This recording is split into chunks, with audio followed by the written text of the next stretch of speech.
Let's begin. Last time adventuring for the lost mine of Phandelver.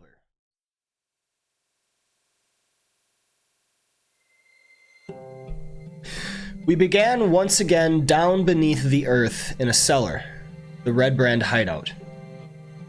The posted guard had been slain, and our heroes stood spread about the area searching. Melian had discovered a hallway further along while within her rat form, dark and lined with dust, preserved for some time. No tracks broke the grime. At the far end stood a doorway sheathed in copper plate, now set green with time. Upon this plate, faces were carved, reliefs of grim and mournful angels. Melian tracked deeper within, aided by the telepathic bonds kept up by Vivian. Sorry, not Vivian. Vivacity. I saw Viv and it just makes me think Vivian. Vivacity to detail what she saw. The rest of the party gathered themselves and moved forward. Though Droop had warned of a pit trap, Mr. B fell prey to it still, for its exact location was not quite known. They all easily made it across without incident and softly padded forward while Melian continued to sneak about. In the next chamber was a trio of sarcophagi with skeletons clad in bits of rusty mail. The foreboding presence of these skeletons gave her pause, but still she discovered an armory in a northwestern chamber, while a secret doorway seen across its threshold. But once Melian crept towards an eastern doorway, she heard the long exhale of the grave, accompanied by creaking bones, breaking the silence. The skeletons had animated.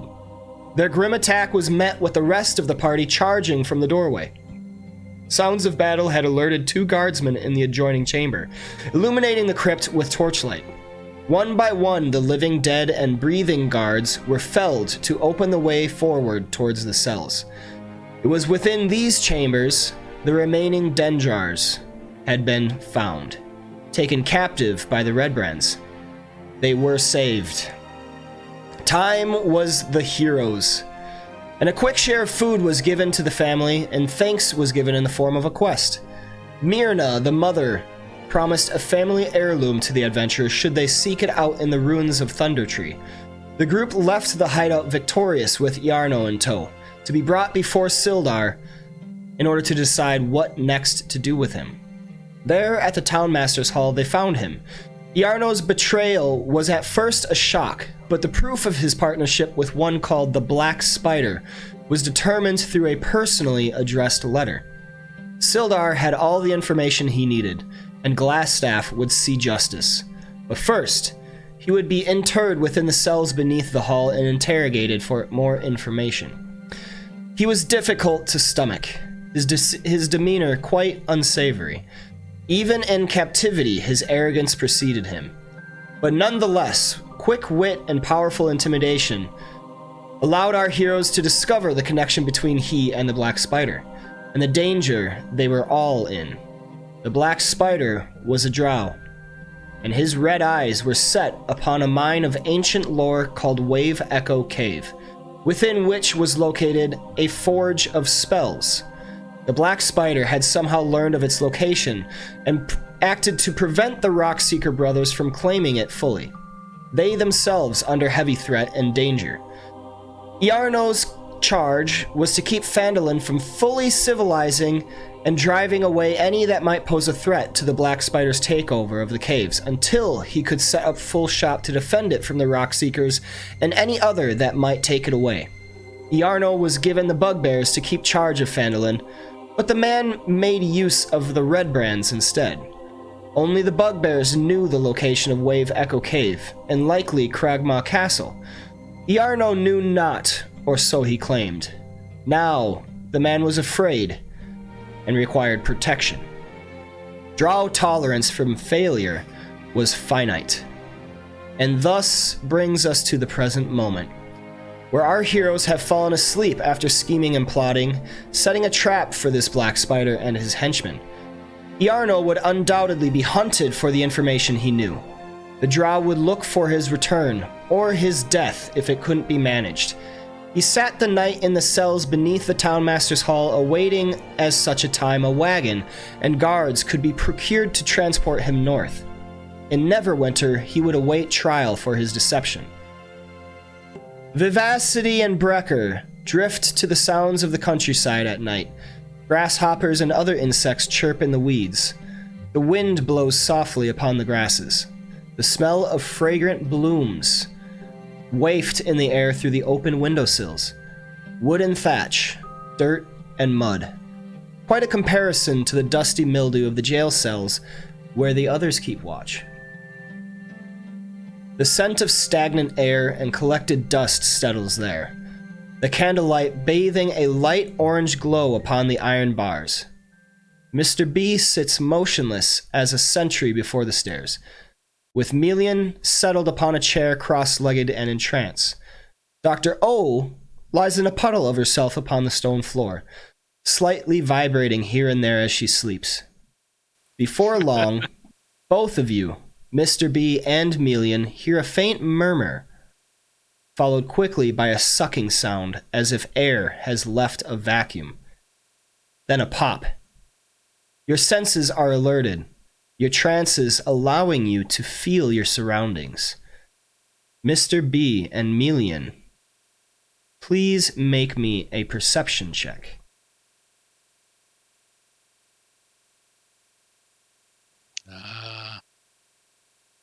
Alrighty. Oh, come on. Oof. Oh no. Dr. O, That's unfortunate. you can also make me a perception check at -5. Okie dokie. Perception. I have to hit the -5. Boop.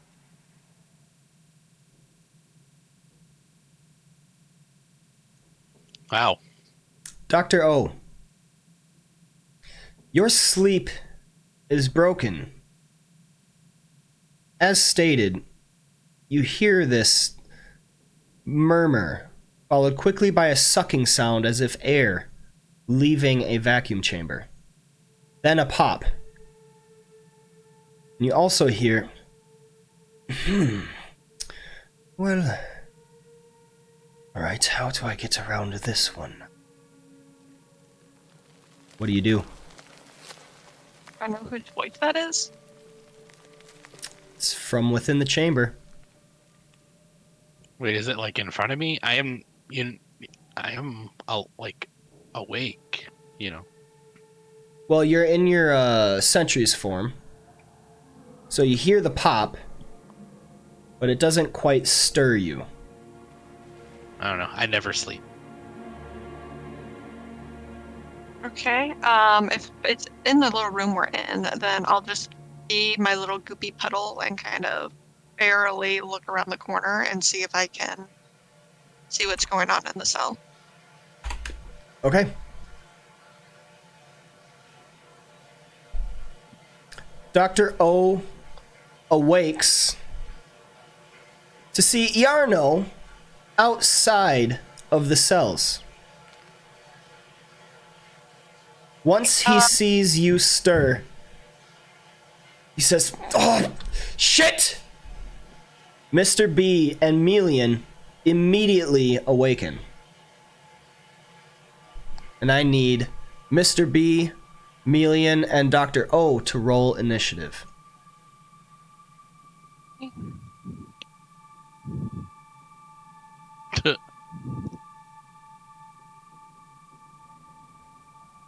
Way better than one. Wait, do I have a -5 on? I don't think Nope. so. Nope, you do not. Okay. Dr. O, you have initiative. What are you doing? Do I have to do anything fancy because I was sleeping to shoot my weapon, or is it assumed it was close enough to me? You would have to take it out. So you can draw a weapon as part of the action that you use to attack with it. So you can draw out your hand crossbow. And you can use your action to make an attack in the same roll. Did I get enough sleep to have spell slots, or are we at a spot where I do not? You are... Let's see, I think I had this as... Okay. It is 2 hours into your rest, so you have not completed a full rest yet. But he doesn't have slots either, if he spent any. I don't know if I clicked him or not. Alright, I have him selected, and now I just roll. I'm glad I rolled over that 2. That is a hit.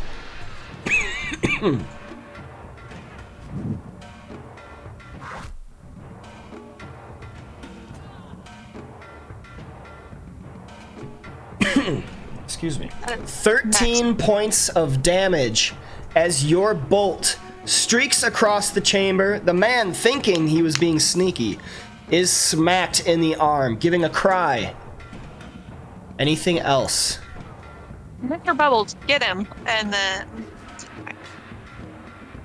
Melian Sirius, you awaken to a bit of a conundrum happening right now. What do you do? I want to pull him closer. I don't want him too close to the exit. So Millian's gonna bring her a thorn whip and attack him. Okay.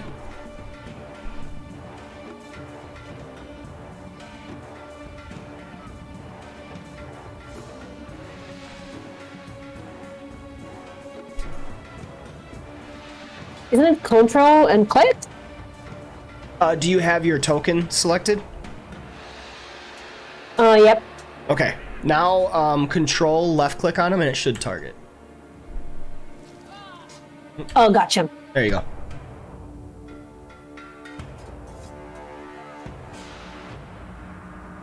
He is going to use his reaction to have a force field of magic surround him. Your thorn whip misses.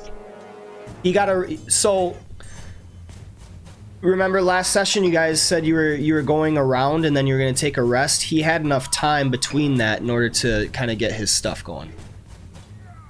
Got it. You're really quiet, Squeege. Oh, just a second. So if he's a wizard, they have a special ability that gives them spells back on a short rest. Yep. Oh, got it. Okay. All right. So I'm going to move closer to Mr. B and just make sure that he cannot escape. Make the area as hard to move through as possible.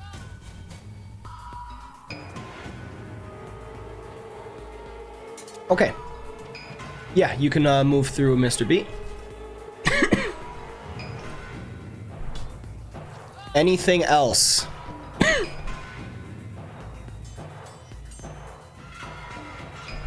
No, that's it. On Yarno's turn, he puts his hands up and he says, Wait! Stop! I surrender!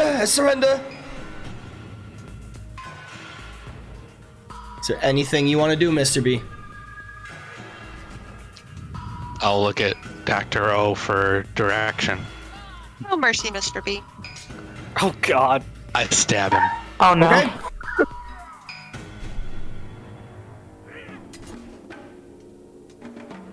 That's a hit. Damn. Yarno Albrick, with his hands up, sees Mr. B's eyes turn a violent, a violent shade of red. The greatsword comes out, stabbing him, pinning him against the wall. As his arms go limp, you see his life fade. Yarno is dead. I'll pause briefly before withdrawing the sword, just to make sure he's dead.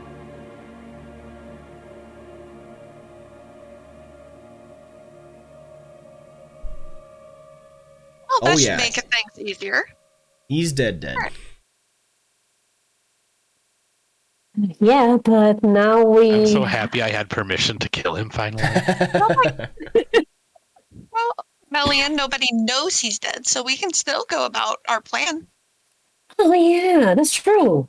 Yeah, like him being dead isn't harming anything. And as you saw, he was clearly trying to escape. Yeah. You could I paint mean, open eyes over his eyelids, just so that you don't have the dull, lifeless ones out. I mean, I'm still offering my makeover services. I can make him look. I can be like a mortician doing the makeup. Just make him look alive. Oh God. Weekend at Yarno's. yes. Oh my god, yes. Okay, so I feel like everything's still on. Do we get him out and into the covered cart? I assume we have that ready. Yep, I'll hoist him up. We probably need to like clean up blood. Yeah, we would like to make it look like he just escaped, maybe, and isn't dead, so that nobody can get back to the Black Spider that he's dead and run our plans for us. Is there like a sack or a cloth or something I can kind of cover his body in? Sure, yeah. Cool. A Right. literal body bag.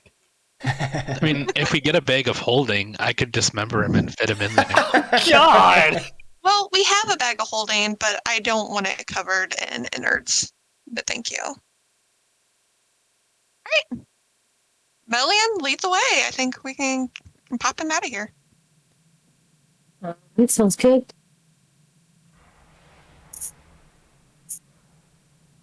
All right. If we have that covered cart, then I guess before going outside, we'll kind of make sure we're not watched, and then we'll get the body tossed back there.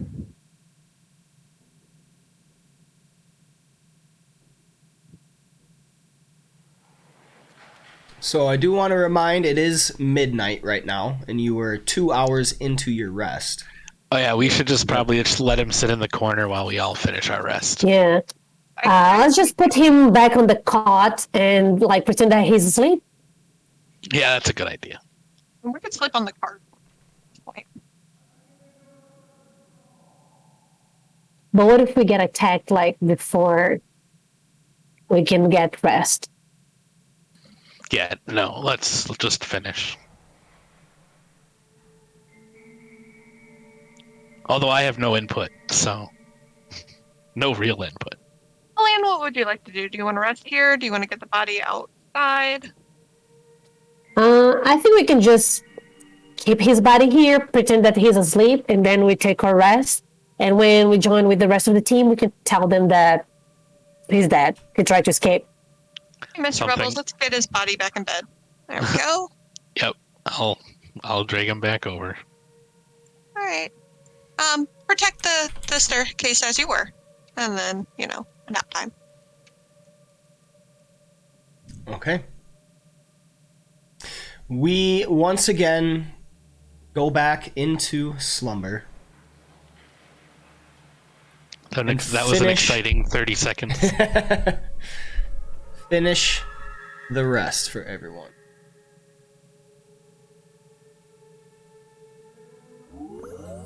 And we wake upon the morrow to the sound of crows calling from outside. Let's see.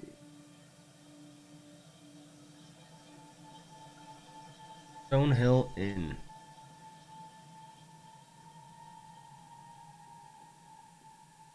All right. So on this map, with Vivacity, Wrecker, and Droop, you awake to the sounds of the wildlife coming in through the window and sunlight just beginning to peek on the windowsill.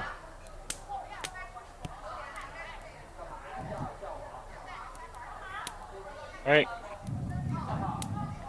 Oh, I like the idea of if when the rest of the party comes down to the cellar to check on us, if we're just like, yeah, something happened. Wrecker just go through his morning ritual. Send a quick prayer to God. Swing, can do a couple morning exercises. And heads down for a little breakfast.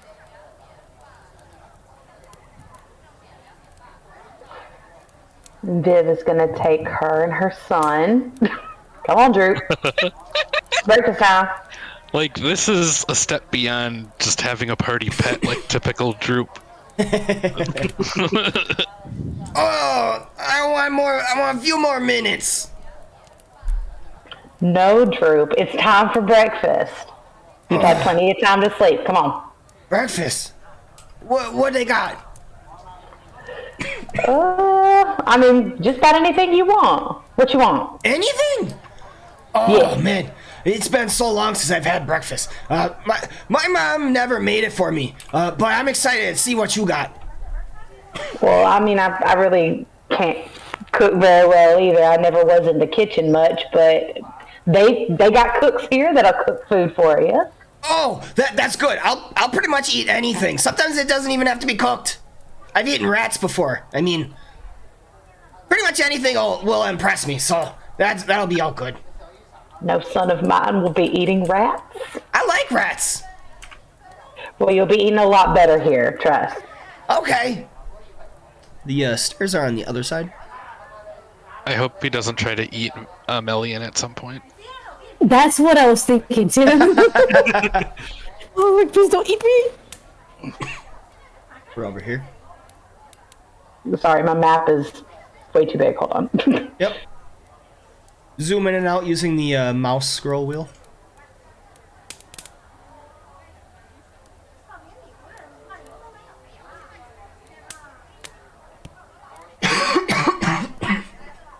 There we go.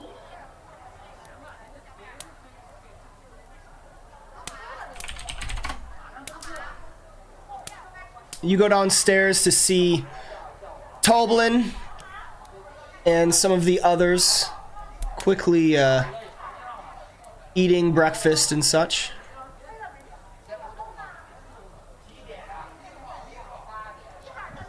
Moving around busily. Chelena comes over.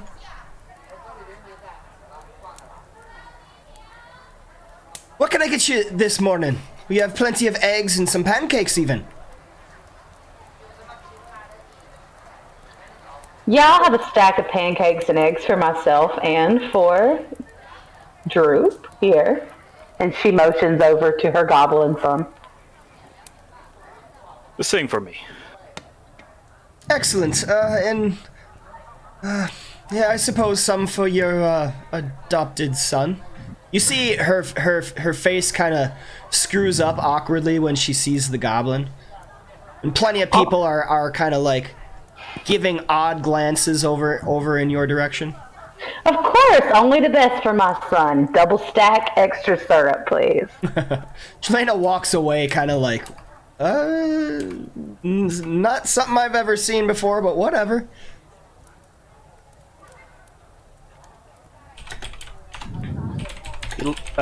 Brecker will look over at Droop real quick.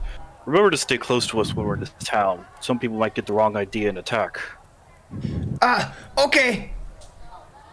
Well, I mean, I've never been with an orc before, but aren't we kind of similar, maybe?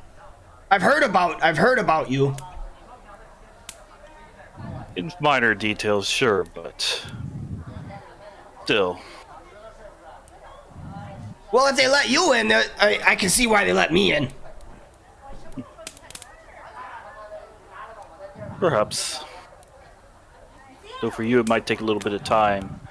Goblins tend to get a rather bad reputation around these parts. Oh, yeah, I can see that. That makes sense. Maybe I shouldn't talk so much. Chelena comes over and hands down a stack of pancakes and kind of passes them around, gets some eggs. And it is at this moment that Dr. O, Mr. B, excuse me, Emilian,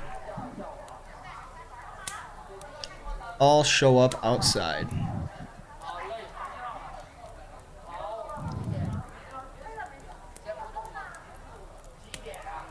By the way, I vaguely remember we picked up some weapons that we had trouble identifying back at the hideout.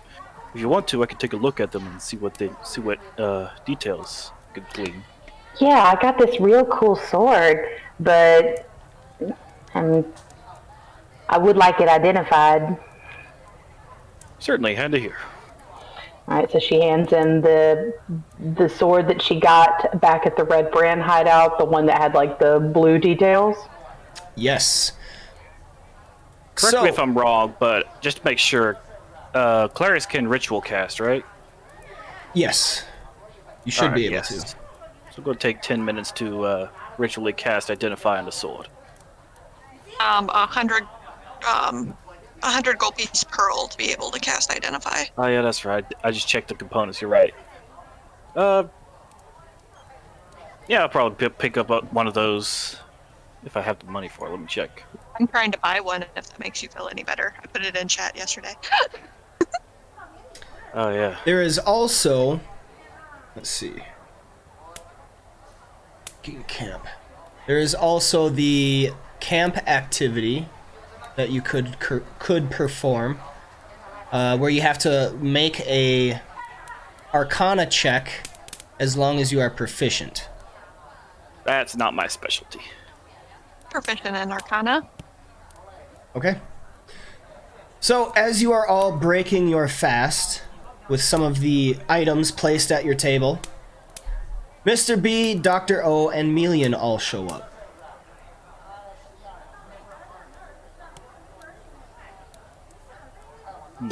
Good morning. Ooh, this looks good. Good morning. Get some pancakes and juice, as if nothing happened the night before.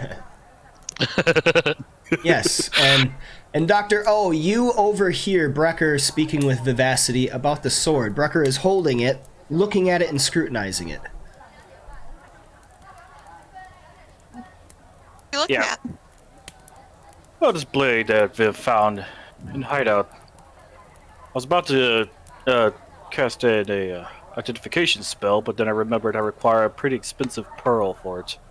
Oh, yes, it is rather expensive. I could try taking a look for you. Oh, certainly. She holds it, holds a hilt towards her. All right, and she'll grab it, and like it'll kind of fall a little bit. She switches onto the table, and she'll like drag it over to her and start examining it. Ain't it a beauty? Oh, it's very pretty. He winces a little bit. He watches her drags it across the. All right. You said I can do an Arcana check? Yes, a intelligence Arcana check.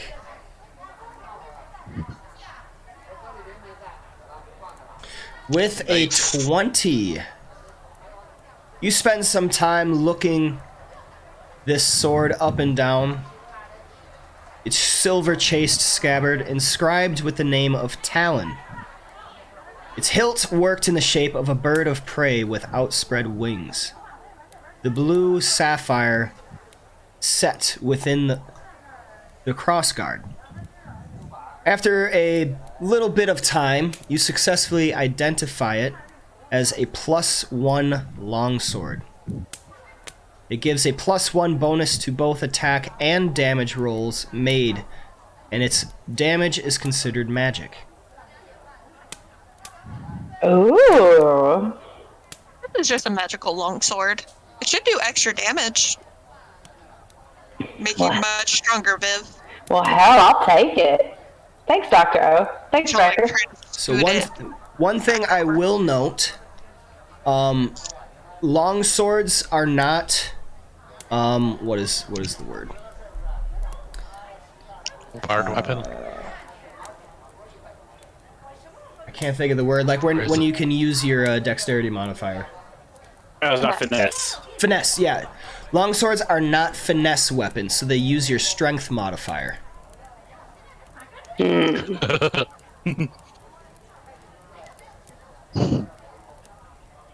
So just making a note of that. It's pretty low, and I have a -1 modifier. I bet the doctor could like metal work it into a finesse weapon. Possible. That looks like a heavy sword, dude. But it's so pretty. And it goes so great with my outfit. Give us a little bit of time, and I'm sure me and the doctor could kind of rework the metal a little bit to better suit your needs. The sapphire matches all of you. The sapphire matches all of you. I know. I can't bring myself to part with it. So if it could be reworked, that would certainly be ideal. We can keep it on hand. I'm quite proficient in working metal. As am I. Oh, well, I'd mighty appreciate it. I suppose my proficiency might differ a little bit from yours. Also, we should have Glasstaff's staff somewhere. I know we picked it up. I'm 100% positive, but I can't find it in my inventory. I don't know who picked that up. But yeah, you do have it. I just don't know who actually has it in inventory. I mean, we chased him down, so it would have been one of either Yeah, it her would or have been me. me or Mr. Bubbles. Maybe I did not put it on you.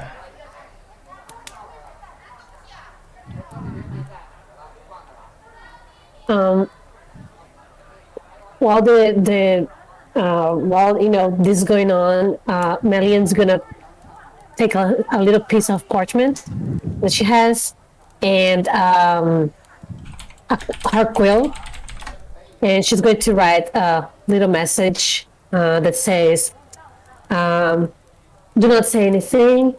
Glasstaff tried to escape. He's dead."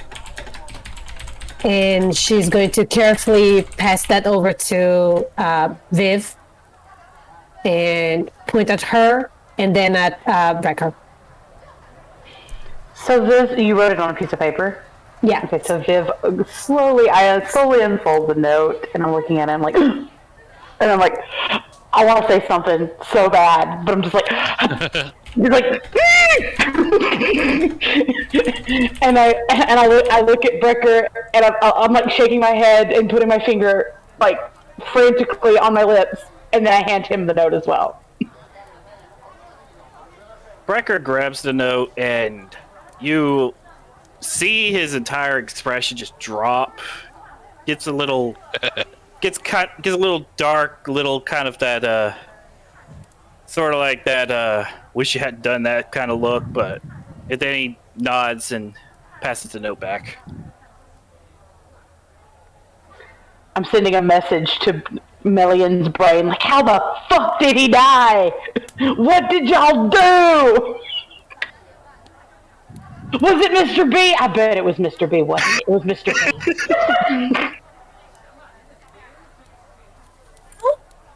Huh? What? Lily's just like looking at she looks at Viv, and can she respond that to in like, does it have to be voice or does it have to be brain? It's brain. You're in my brain. So we're just looking at each other like, Just staring intently at each other. we're just staring like. I see Viv like overreacting. I carefully grab the piece of paper and just put near one of the candles and just let it burn into flames. And I just like, I shouldn't be. I shouldn't be surprised that that it was Mr. B. It was Mr. B, by the way. Yeah, and then I relate to her what happened. He tried to escape while we were guarding, and Mr. B gave him no mercy. It's his finishing move. It's a finishing move of no mercy. Yeah, no mercy. Yeah, that's Like, That's oh, should I give mercy in this case? Nope, no mercy. Unfortunately, that tracks. So, that's Epic anime finisher. No mercy. And it's just me, like, normally stabbing someone. It's not even anything special. It's just no mercy. Yeah, it's just One like Punch Man. now Viv is about. Viv is about to just kind of like hang her head over her stack of pancakes, but she notices that there's the little Stonehill boy, the little fellow over there with the name Pip. Yep. He seems like he wants to talk to us. So I'm gonna tap Millian and Brecker on the shoulders and kind of motion towards him. Then I'm going to motion for him to come here. Like, come here. Come on. He kind of startles like a little bit, like, oh, noticing that he's been seen. He thought he was being kind of sneaky. The old maid, Freda, actually kind of like pats him on the back and says, go on, go on. Looks to her, looks back, comes over, kind of steps a little more this way when he moves over. But he comes to you and he says, "Hi, I heard you're the heroes of the town." Oh, are we? Yeah, everybody's been saying the Red Cloaks are taken care of. I haven't seen any walking around like before. Dad and Mom seem quite a lot happier. And they said to give thanks to you, all of you. This was the one that Melian talked to, right? That got a bunch of information from him? yeah. Yeah. Okay.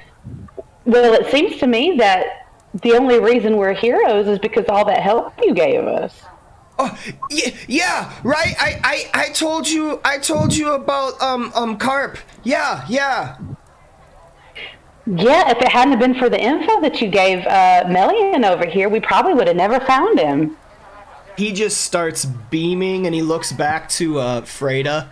Who Freda's kind of got that, that stern kind of matronly gaze, but nevertheless she's smiling around her eyes, Pip says, yeah, I helped a lot, didn't I? Am I a hero too? I would definitely say so. Oh, wow. Oh, thanks so much. My dad said things are gonna get so much better around here now, because we don't have those bullies. You took care of the bullies, and I helped. Yeah, we couldn't have done it without you, Pip. And then Drew comes over, and he's like, yeah, heroes, we're all heroes, right? Yeah, right? And then he goes to, like, clap a hand on his back, and then the boy just, like, screams and runs away. Oh, easy, Droop. Drew kind of, like, he just like, standing there with his hand up, like, hey, what'd I do? I think we need to have a little lesson next time we make camp about personal space and coming on too strong and, making friends. And then Freda comes over. She says, it's okay. You really should keep some of these types outside where they belong. And then Droop starts growling at her. Pip is actually, like, running all the way around the table. Brecker will... he stops in front of Mr. P. Brecker will kind of get up and just kind of casually walk around the table to Pip. Put a quick hand on his shoulder. Kneels down. He's like, listen, not all who seem like monsters are monsters. Some are good. Some are bad. It's your job to find out which they are. And he's kind of like frozen in place looking at Mr. B. And he like puts up a hand and a finger that's shaking just a little bit. And he says, like him? He's good, right? Of course. He jumps at that. And Melia's gonna point at Droop, and this guy here is a hero too. He helped us when we were there, like you and Carp. Droop says, "Yeah, I helped them fight. You ask any of them. I helped. I told them where the trap was. I told them where to find the family. And we took care of it all together. I helped. I mean, I wasn't right there on the front line." And he kind of like starts going off on a tangent. But Freda shouts up, come along, Pip. You said your thanks." And then he moves back around, still kind of cautious around the goblin. Moves slowly and then runs over to Freda, who grabs him back, brings him to the table, and then he is now just excitedly talking to Freda, and the old maid's listening to him.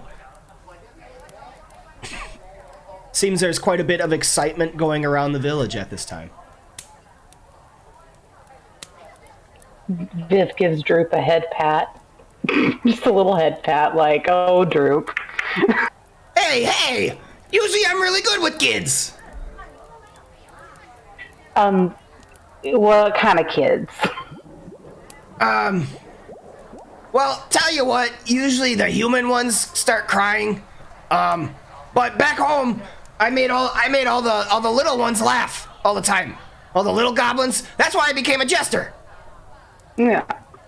Well, we'll just have to work on your human people skills, and I'm sure you'll make human kids happy just as well as you did back home.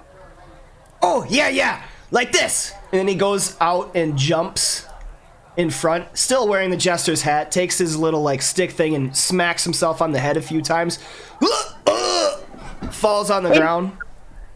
And No. Pip laughs a little bit.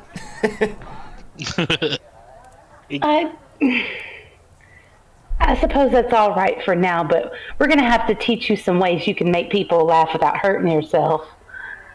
That would be good. I think I'm starting to get a brain aneurysm. You know that word? Wow.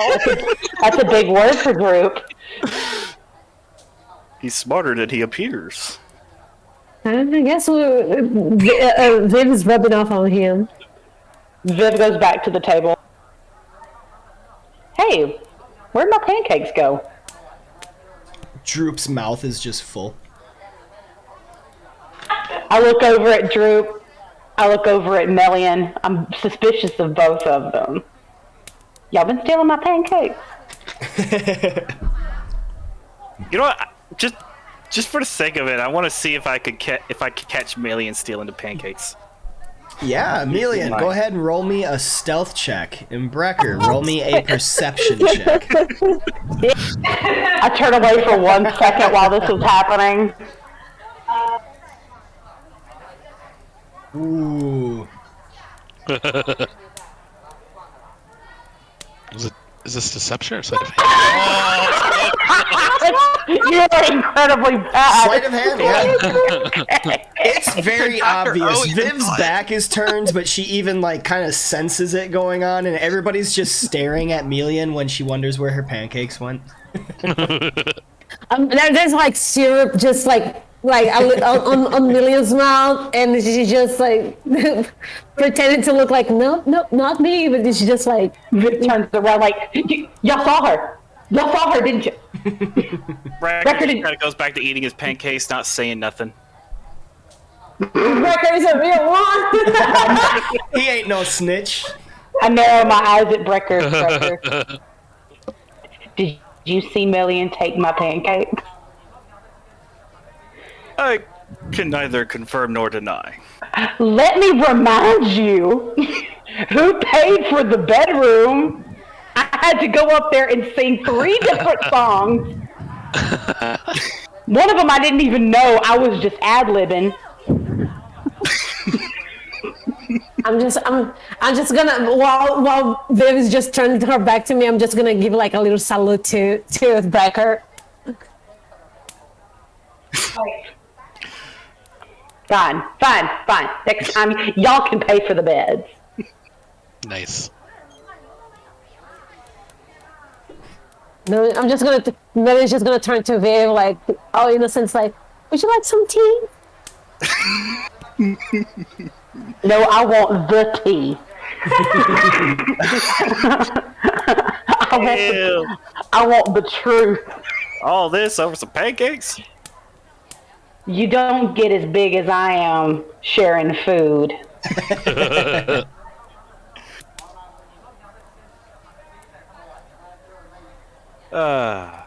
Meanwhile, Mr. B is just kind of poking his face with the fork full of pancakes. No, Dr. Affe is poking Mr. Bubbles' face with the You're feeding me. You weren't just offering me the fork. Yes.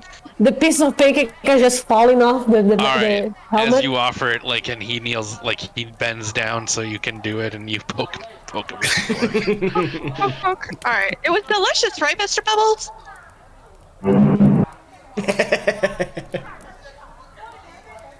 She'll continue to eat her pancake. Every time.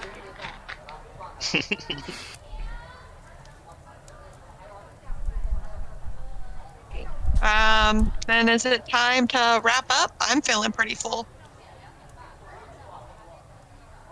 I am satisfied too. Yes. Thanks for breakfast, Liv. Well, I'm still pretty goddamn hungry. But let's go. Okay, so few things around town that you can still do. You have not gone to Edermath Orchard yet. You have the collection from what's her name? Can't remember her name at the Miners Exchange. Yeah, we're supposed to bring her a note or something. Yeah. Halia, you still have the collection. She wanted any correspondence that you found in Glasstaff's chamber, and she was going to give 100 gold pieces.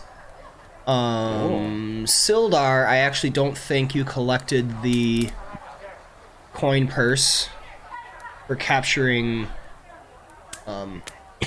capturing Glasstaff, or finding Iarno, I guess that would be.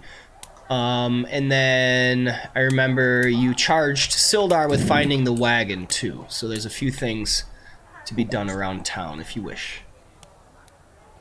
Well, there were the things that we were gonna sell. Yep. Like short sword. Yeah, we could go to the exchange and like sell our stuff and also buy anything we might need. And then we can go see Sildar. Sounds good. Okay. Didn't we technically do all this yesterday in preparation for going to sleep and stuff? Yeah, we could do the sale.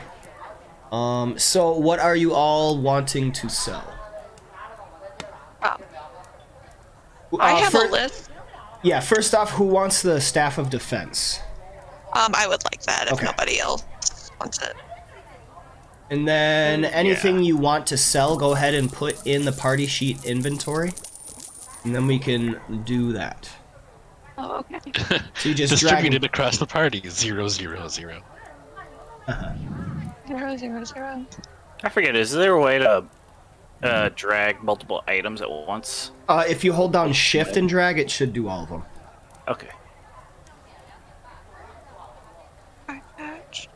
No, wait, that didn't work. Alright. Where do I have to grab it from to drag it? The shield icon. Little symbol. To the far right. There Cool. you go. Mr. Bubbles, you can put that Morning Star and the mace from your inventory in here too. I'm working on it. Oh no. Wait, how do I get a whole pile? Hold down shift when you're dragging it, and it should grab the entire pile. I think I was only carrying the short swords. Yeah. I don't have anything, I think. I think I started putting them all in the bag of holding at some point so that we didn't have to worry about it. I Oh, would yeah. love the alchemical things we found in his office, like the mercury and whatever else it was. I think Viv took those. Yep, Viv should Yeah, I have those. do. Now, how do I drag this stuff to? Go to your inventory and the shield icon on the far right. If you click that and drag it into the party sheet inventory. So the party sheet inventory is at the top right under tools. It's the three silhouettes icon. I never recognized that as a shield icon until now. I just saw a black dot with a white dot inside. Wow. Ah. Also, I would like to identify the 3 scrolls I have on me at some point as well. Okay, go ahead and make me 3 identify just- checks. Oh yeah, it is 3. Okay. So each I'll one would just- be an hour basically, but no worries. We'll say you have plenty. Oh. Okay, I dragged the bottle of mercury and it went to parcel items. Okay. Mercury. Ooh, I want my. Thank you. Oh, I bottle will- of dragon bile. I love alchemical. Does the earring that we got? What was that earring again? Where did we get that from? I think we got it from Eye Patch Dude. So it's kind of like a gross looking earring. It's not a pretty earring, right? No idea. DM, what does the earring look like? Let me look.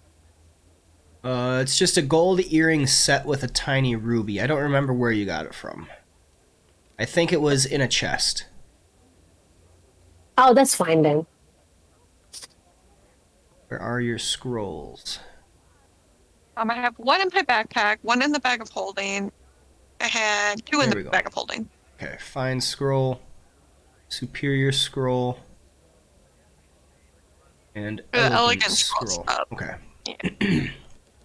So the elegant scroll you are unable to identify, but the other 2 you are able to identify as a scroll of charm person and a scroll of fireball.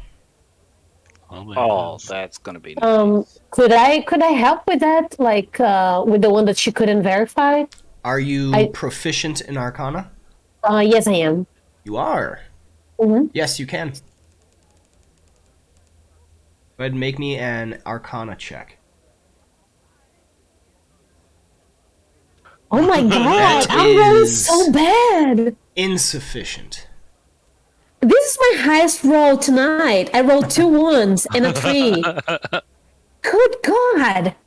All right, if you don't mind, DM, I could just spend 100 gold for the pearl and ritually cast Identify on it. You may. All right, I'll do that then. Okay. Sorry, gonna Sorry, buy a Dr. pearl. O. Do we want to buy 2? I only Yeah, I go ahead and buy personally one. only for 1. I took your gold away, and you Alrighty. are able to successfully identify the elegant scroll as a scroll of augury. Does anybody want any of the scrolls? Brecker will offer for the scroll of augury. He doesn't have that yet, or He- on his right now. Put it in the group chat Okay. or the party sheet. Cool. Nomad, can you take 100 gold off of Mr. B so that the doctor can buy a pearl also? Okay. Thank you.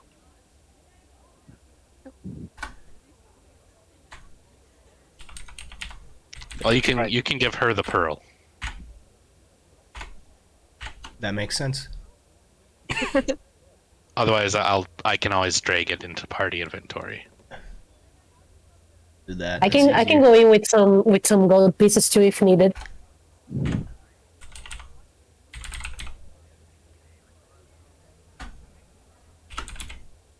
I should actually get the.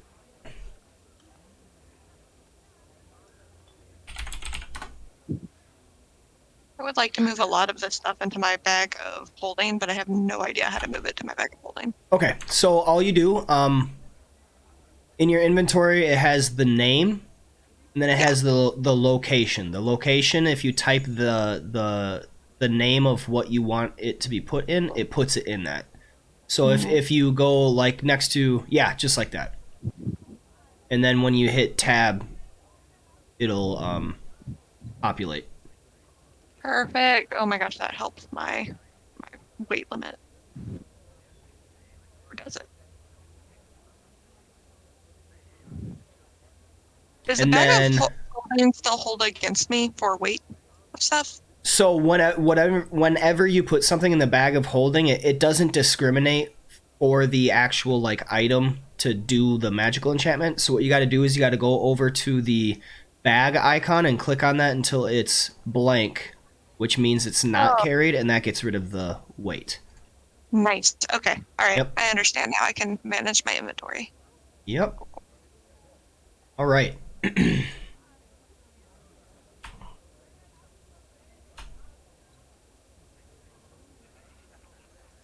So, you want to sell the 5 carnelians, 1 earring, 1 eye patch, 2 garnets, 1 mace, 5 malachites, 3 morning stars, 1 pearl, 2 paradots, and 12 short swords?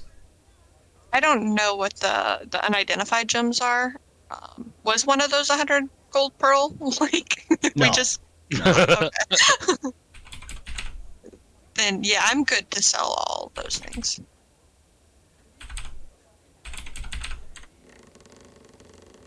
Do something real quick.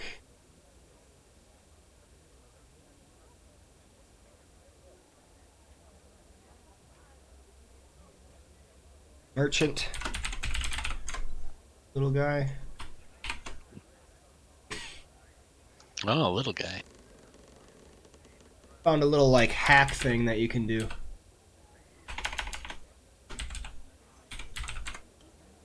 If it'll work.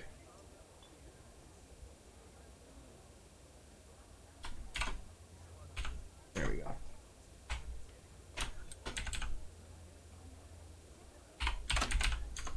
Because weapons will sell basically for 50%, but the gems and the more valuable stuff you'll be able to get a better price on. Oh, there is a pearl. Okay. I will give the pearl back. We have 2 pearls. Now we have.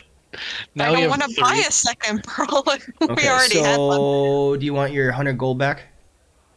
Yes. Yeah, you can put it on her though, Got it. because I really don't want money. I just want my share to go to her. Okay. But I can manage Unidentified our expenses. gem. I carry everything. She buys everything. Okay, so the weapons will sell for 50%, unless you want to try and barter. I don't care to do that. If somebody else wants to, more power to you. Doesn't Bracker's sound like... bartering skills isn't very good, so yeah. Yeah, I would like, but my skills for that are not that great. Well, I don't think anyone in the party is super Maybe. money hungry. Okay, Oh, money hungry. so Right. you sell for about 88 gold pieces for all of those items. And then the rest of the items put back in. What would be the bartering skill? It'd basically be persuasion. Oh, I could do that. So I could do that very well, actually. go ahead and make me a persuasion check then, Vivacity, to see what you get quoted on for these nice, valuable items. You are offered 70% value. All right. That's good? Yeah, I guess I'll take it. Okay. No objections? I couldn't object even if I wanted. My persuasion is -1. They Just are -1. all of the gems and everything are sold for a total of 178 gold pieces. Nice. Those are now distributed amongst the party, 44 gold pieces to each. Yay. And then Mr. B, I'm assuming you want to just give that to... Yeah, I mean, if you can take all of my money and give it to her, that would be great. Okay. I would do it myself, but I don't know if I can, really.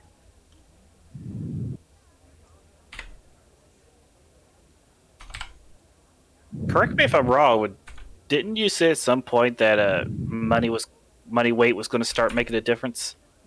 It should automatically be computed in your Okay. inventory. Mine needs to go into a pouch into my bag of holding. That's fair. We could just dump the coins all in her bag. Yeah. Yes, give her all of the money. Yeah. That sounds great. Everybody can give me all the money.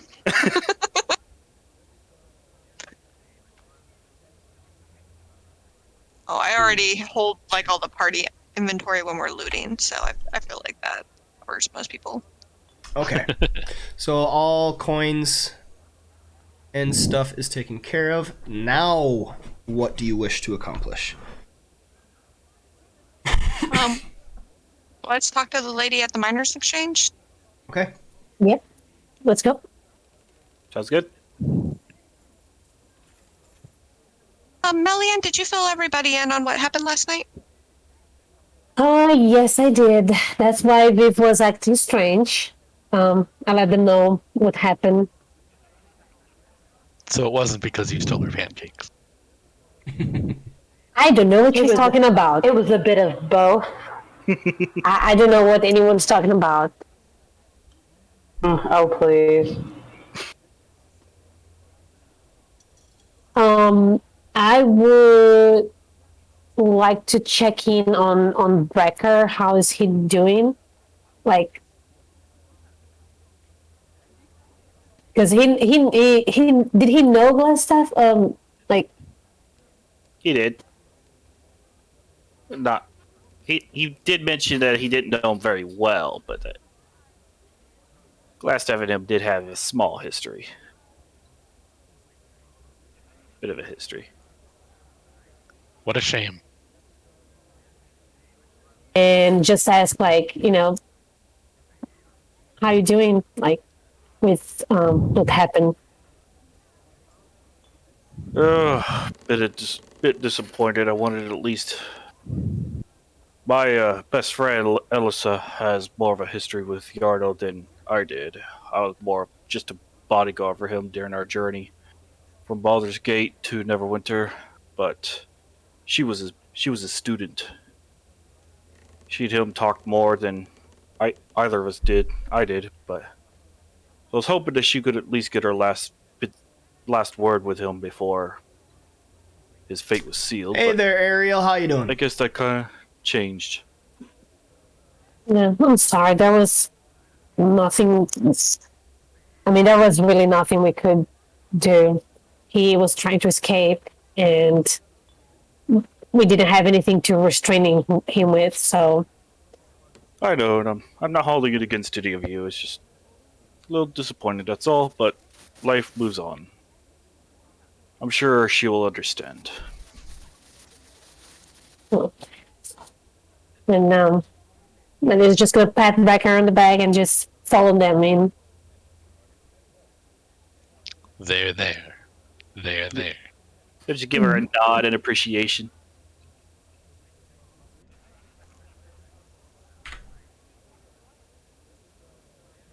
As you enter, you see it busy as normal. Alia is off to the west, talking between two miners, looking over some documents. As you enter, she looks up, and when she sees you, I would like... Let's see, who went in first? Dr. O. Dr. O. Please make me a perception check. Okie Perception. Ooh. Wow. Nice.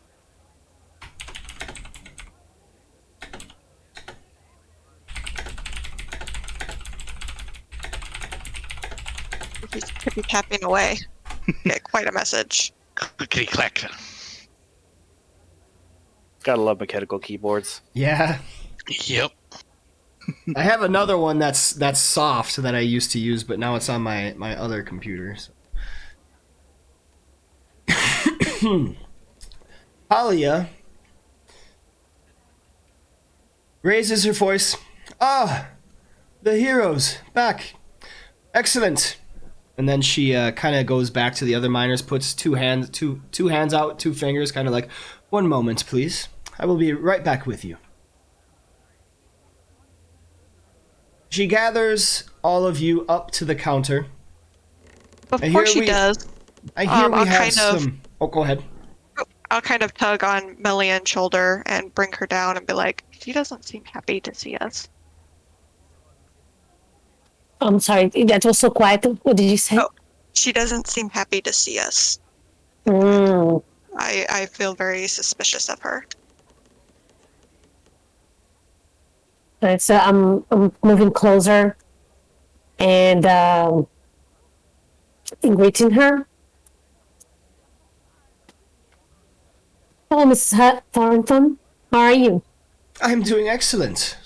I've only just heard the good news. It's the talk of the town. You are the heroes.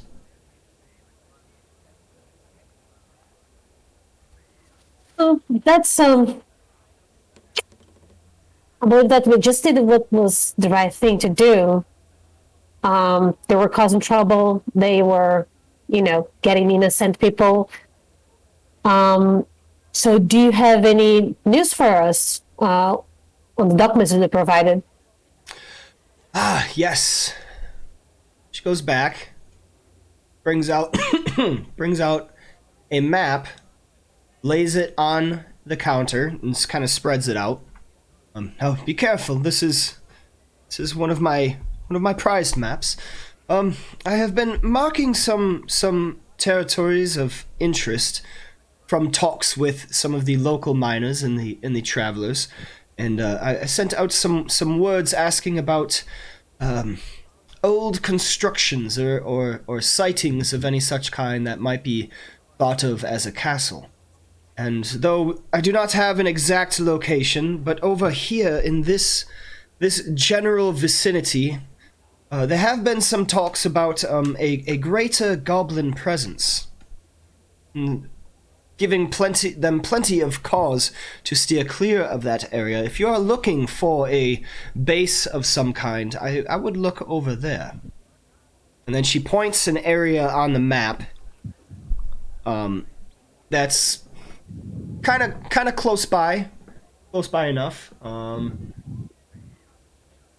It is exactly, actually pull it up.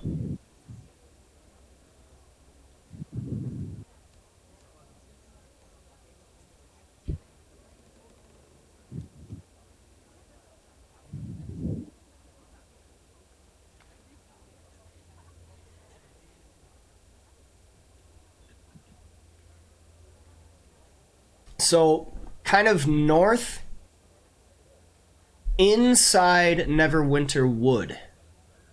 So this would be...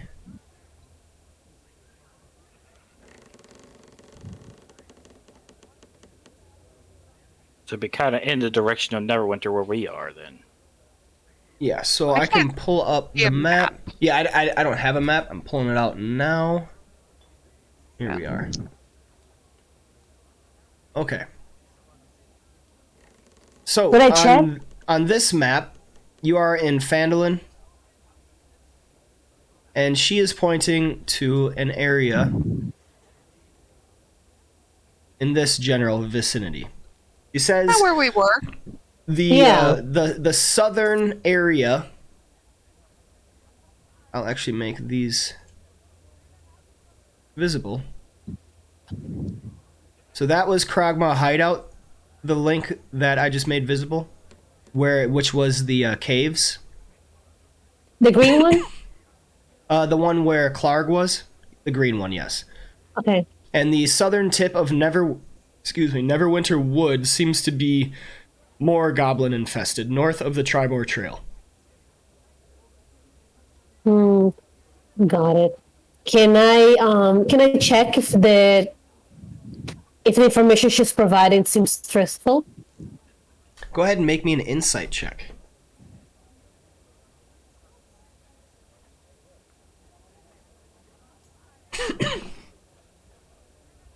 Oh my god. You have no reason not to believe her. She seems very factual, not like she's embellishing at all. No real reason to mistrust her on this information. Seems good, guys. Today I am going to roll at least once above a 10.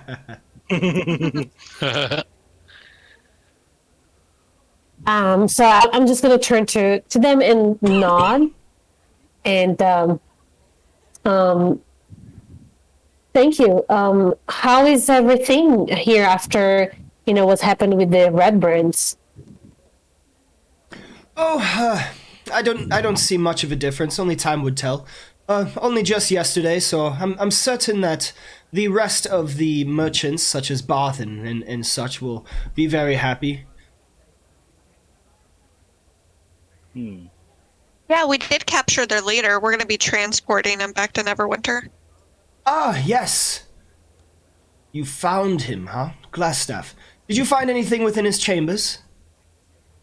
I don't think we found any correspondence, did we? We did find a letter.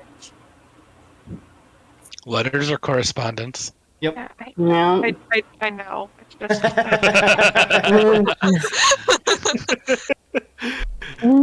No, nothing of import. Alia takes a coin purse and kind of like holds it out in the air, and she says, "Well, according to our deal, I'd appreciate if you could hand that over. I'd like to see what exactly he was planning. Did you learn anything from him? You said you captured him." He doesn't want to talk till we deliver him to Neverwinter. Ah, so you're delivering him to Neverwinter. Yeah, we should be heading out today, hopefully, and make it to Neverwinter with him.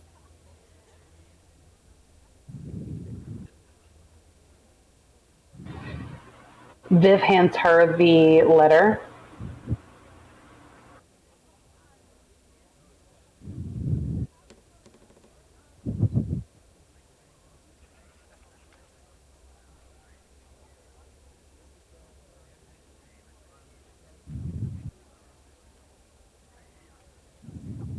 Give me 1 second, I'm typing.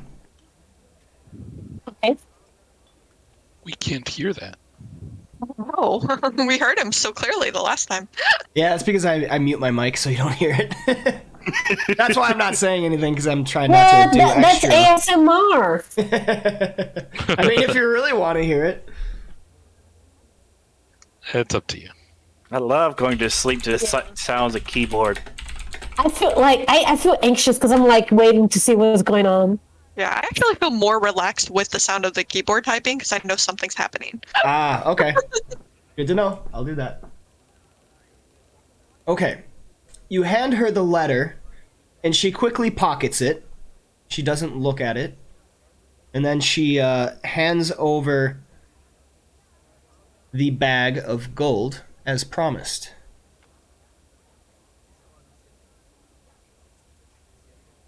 You. And you gain 100 gold pieces. Thank you.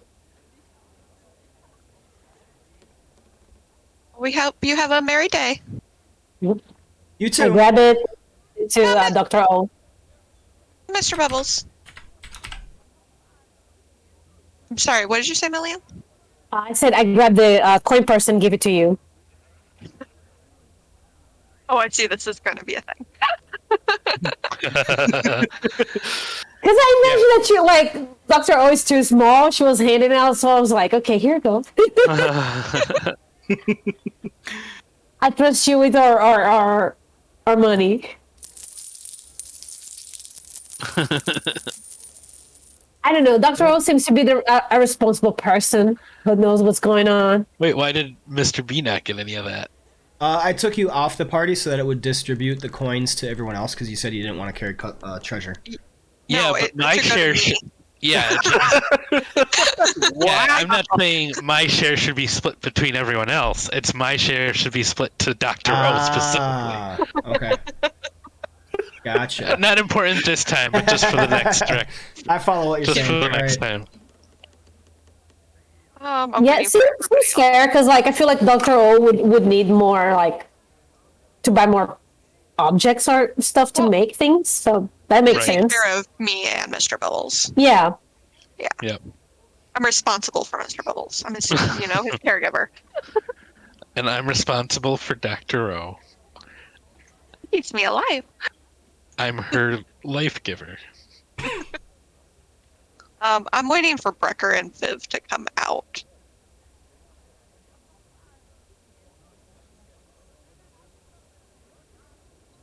So I don't usually pick up on social cues very well, but she did not seem very happy to see us, and I kind of feel like we maybe shouldn't have given her that letter.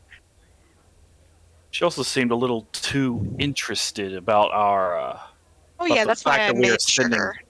Yeah, about our. But she's interested about the fact that we're sending him to Neverwinter. That news piqued her. Yes, Yeah, that's why I I mean- made sure to tell her. Yeah, I don't. Yeah. Oh, that we're sending Iarno to Neverwinter? Yes. The Yeah. totally alive Iarno? Shh. Yes. Yes. You don't need to shush me. I can't talk in character.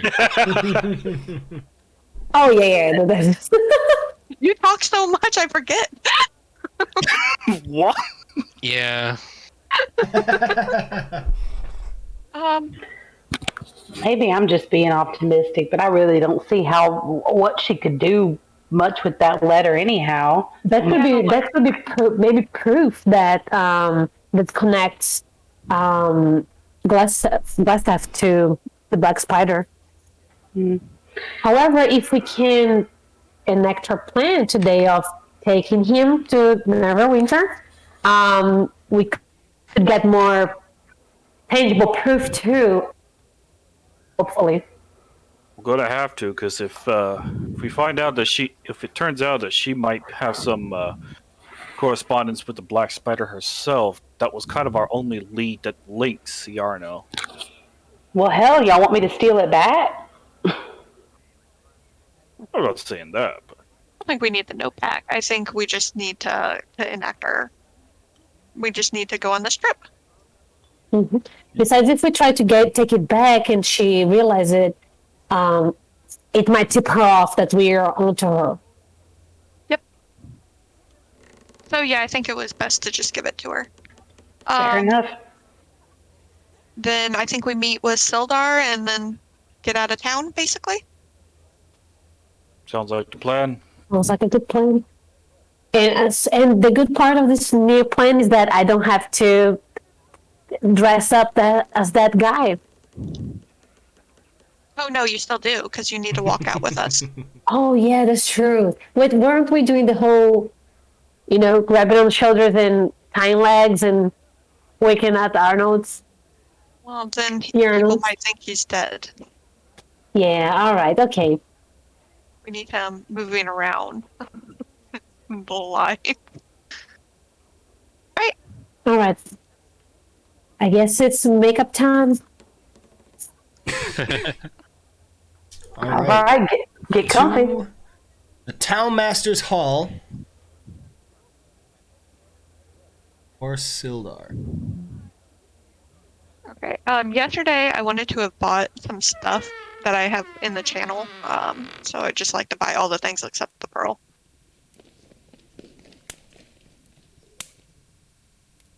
And then we can do Sildar and leave town. 5 jumping rope. Just straight in my bag of holding. Stacked for all that harvesting. He's gonna tell me I don't have a sack.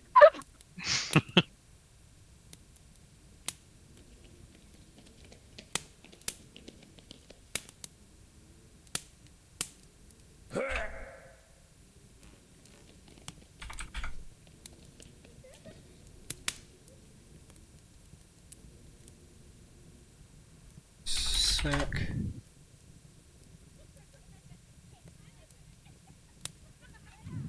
You want 50 sacks?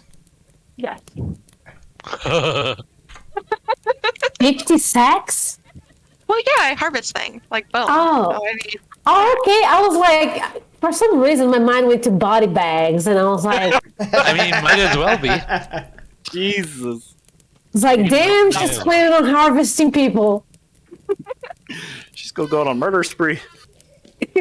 She's like the Ripple Man. And then there's a book on there too. I want to go ahead and buy that. I can make a monster compendium. Nice. Pouches.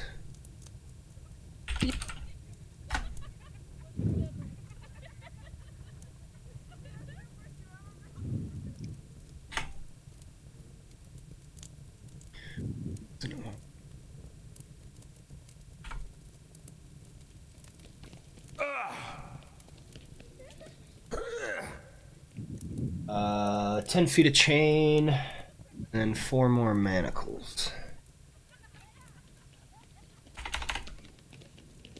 I think I have an extra pearl in my inventory too.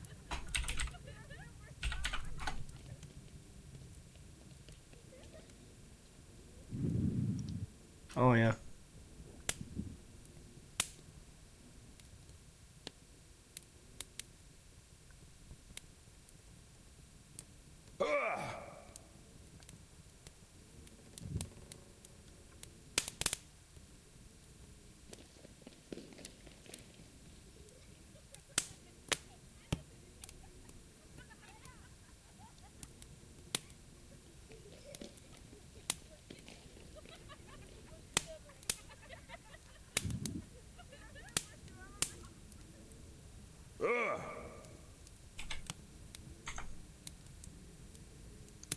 Oh.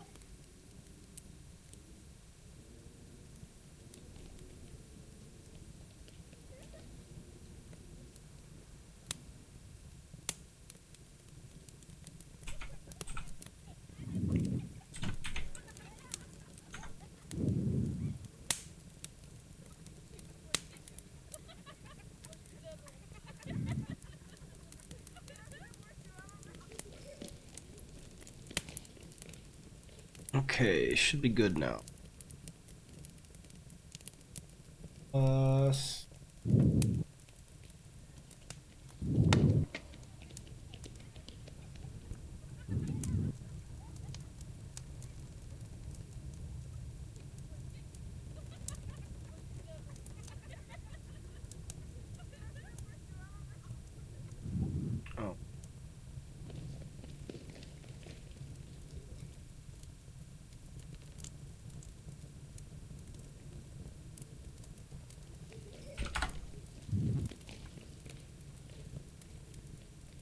Ah, I see.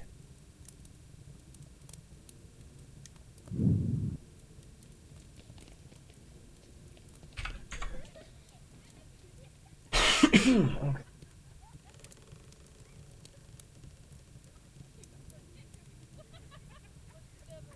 303. And then you said you wanted a book? Yes, please. Okay. Are the book. Yeah. Book is 25. 70. Alright. Got that all sorted. Yep.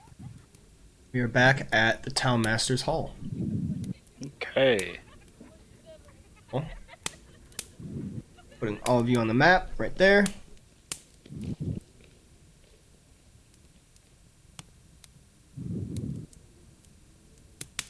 But we don't even let Sildar know that he's dead. If we can help it. He's just laying on the cot still. Well, he looks like he's sleeping, right?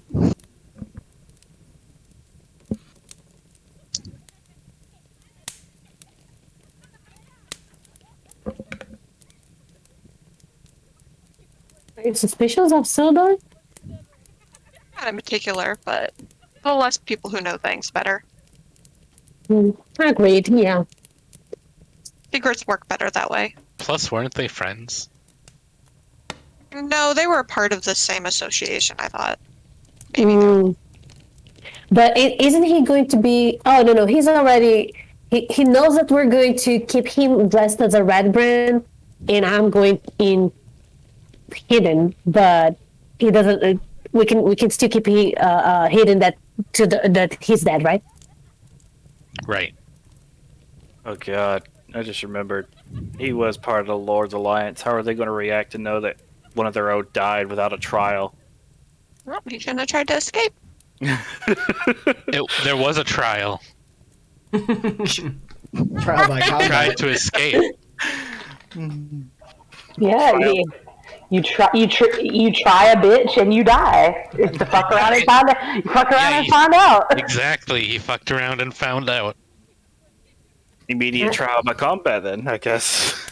Million's gonna go off and like wash the makeup, the dry paint off her face, so she can prepare for, I don't know, not looking like herself for a bit.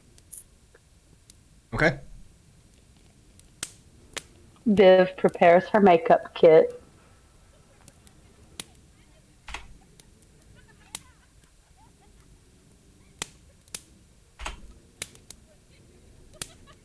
When they go to start their makeup session, Brecker will go ahead and give Viv a bit of guidance. So any check that she might need to make. So I assume it's going to require some kind of disguise check.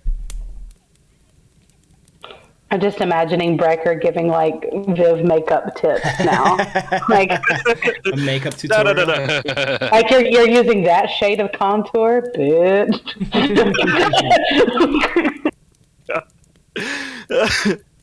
All right, there we go. Whew.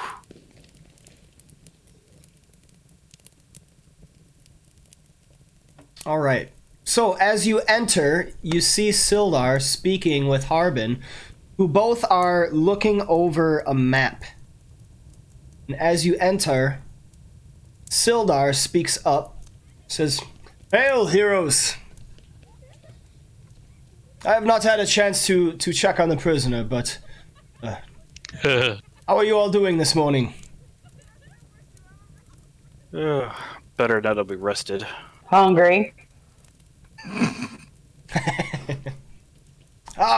If you're hungry, I would try the Stonehill Inn.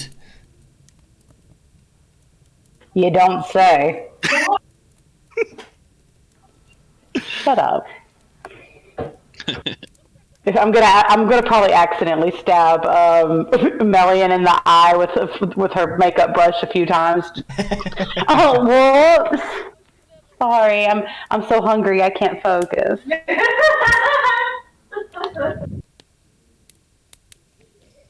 I hope this becomes an all-campaign thing. She just holds it over her head the entire length of this journey. It's like 100 sessions later. It's like, you stole my fucking pancakes. It's like it's her villain back story, origin story. Yeah, Her villain arc. Villain arc. Yeah. At the end, like at the very end, Viv shows up to be the bad guy at the end, and then she stabs Melian, and then Melian says, "Why?" And Viv is like, "You stole my pancake." Lord. And Sildar also says, I also believe I forgot to award you a reward. 200 gold pieces for eliminating the Redbrand threat and finding Yarno. Much appreciated. Thank you.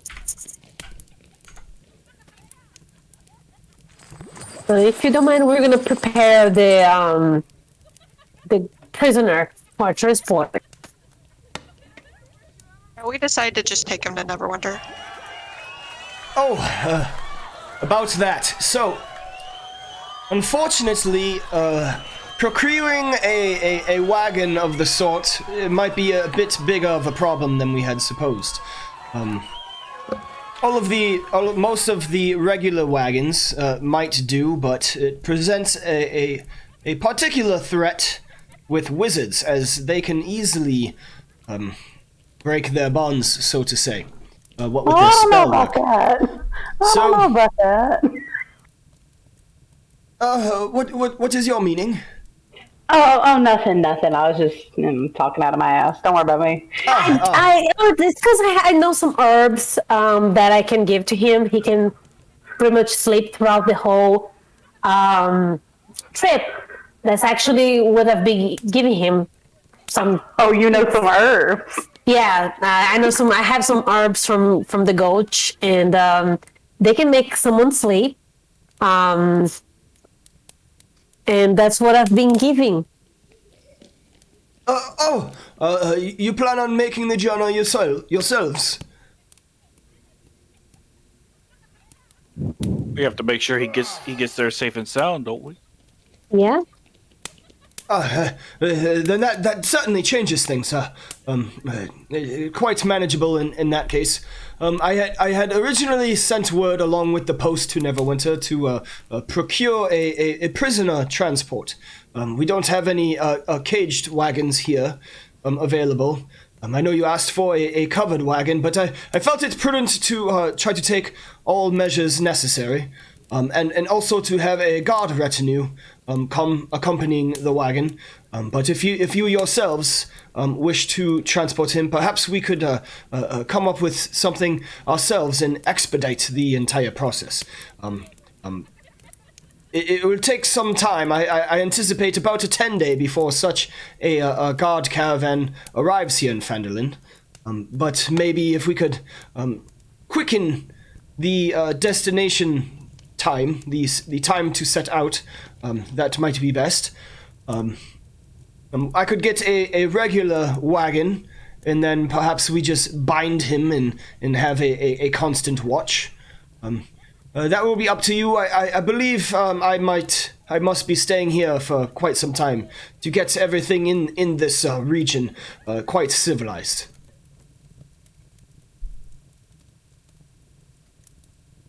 That seems fair. I believe we can keep him handled. We were able to keep a good watch on him the whole night. It's just a matter of taking him as fast as possible to be taken care of. The least amount he spends here, I believe, is for the best. When exactly do you plan to set out? We want to leave immediately. Immediately. Well then, Harbin, please go use your contacts and get a wagon straight away. Yes, I will be on it. Harbin takes off to find such a wagon. Sildar speaks up.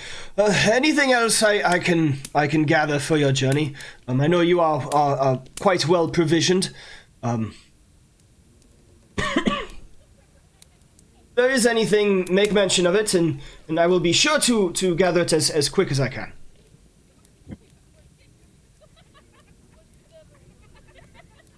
Is Dr. Offley, like, right next to me, or, like, is there anyone, like, farther away?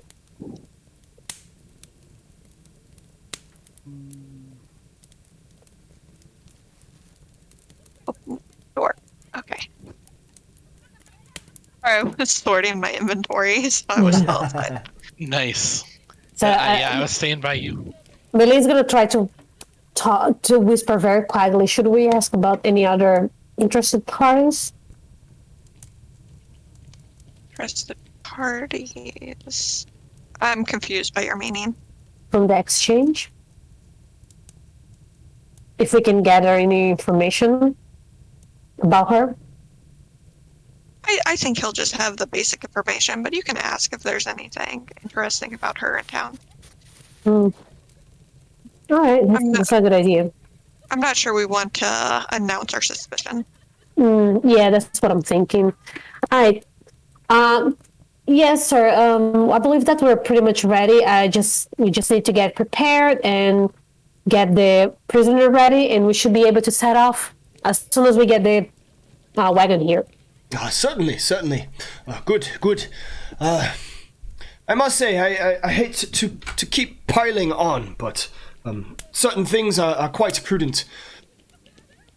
The journey will take you quite some time, but I think quite pressing. I was talking with Harbin, trying to isolate areas around that this black spider might be hiding in, and even though he is not too helpful, nonetheless, knowing where the goblins like to congregate, if I could add one more charge to you, in addition to escorting Yarno back to find justice, I think we should be making it paramount to find Cragmaw Castle, the location of the Cragmaw tribe. I can offer a hefty reward of 500 gold pieces promised if you can locate the castle and defeat or otherwise drive off the tribe's chieftain. Wonderful. We were wanting to head there anyway. Excellent. We're still looking for Gundi. Excellent, Yeah. excellent. Yes, I think the current line of quests that you are on should take you there quite prudently. If you are attacked on the way, your plan to leave at least one surviving and follow them should bring you right there. And I hope in due time to see you back all safely. And thus, you gain another quest, which is finding Cragmaw Castle. This will... Sildar Hallwinter wants to find the lost mine of Wave Echo Cave and help the Rockseeker brothers put it back into production, believing that bringing prosperity to the region will help civilize the town. He offers you a 500 gold piece reward if you can locate Cragmaw Castle and defeat or drive off the tribe's chieftain. Sildar suggests that you might find the castle by searching the lands around the Tribor Trail for more raiding parties, of which undoubtedly you will probably find in your trek north. And with that, Sildar responds, I will get back to business and leave you to yours. I haven't heard anything from downstairs. I do regret I have not been able to check on him myself. I assumed one of you were down there, but now that you are here and you may check on Yarno, make sure he is not up to any funny business. That's fine. He should still be asleep with the herbs I gave him. Excellent, excellent. Quite quick-witted of you. Indeed. One might even say sharp-witted. Hey. Hey. The name of your blade is Wit? No. Mr. Bubbles is just way smarter in his head than everyone else thinks.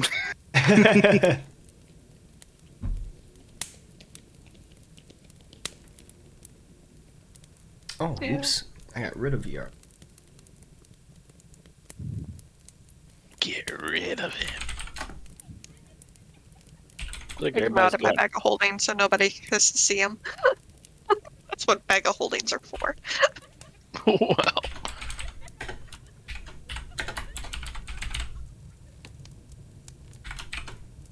I've distorted my inventory. I have so much crap in there.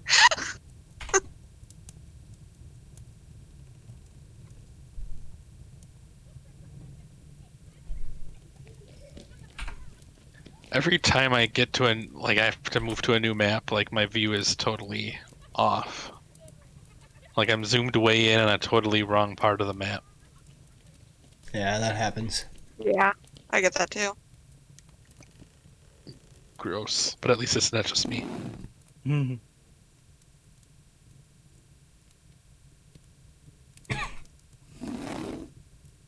Yarno is still dead upon the cot down beneath in the prison. Okay, is he stinky, body stinky, or are the herbs I put on his coat helping? He's not yet decaying. There is the smell of some blood, as he did lose some blood when he was stabbed. But it's not like super stinky. It's more that like an accident happened. Does anybody know Got it. any magical spells to make the body decompose less fast? There's one that Brecker probably knows. Gentle repose. Would have to. Yeah, Brecker would have to prepare it though. Yep. I need another long rest to prep it. Right. But you could do that tomorrow. Yep. I could. Keeps it from decaying for 10 days. Alright, so we'll get Melian into Iarno's clothes, minus the bloody bits, and then get her dressed up, and then we'll put Iarno in the bag of holding, and... Wait, we're gonna put Yarno in the bag of holding? Well, we don't want people to see we're gonna us dismember take it him? out. No, he can, like, what does it, have a 15-foot hole or something to open it? I don't know how big the wide it's the- like Yeah. it's like a foot. It's not very wide. You'd have to break him into pieces in order to put him in there. That's what I was talking about earlier, saying dismembering him. Yeah, I'll just carry We're him. gonna dress him as a Redbrand, right? Yeah, we can dress him. I'll just carry him like he's Let's asleep. do that. Yeah, but he's gonna be naked, and we need to. No, we're and dressing him. No, we're and dressing him. I need to be looking like him. Yeah, we're dressing him as a red brand. Yeah, You we're gonna did- dress him like a ref brand and dress Iarno, or Melian as Iarno, and have her walk out, and he's just gonna carry the red brand. Did you pick up the Redbrand cloaks when you were down in the We hideout? said we had, but I don't think they ever made it to inventory and stuff.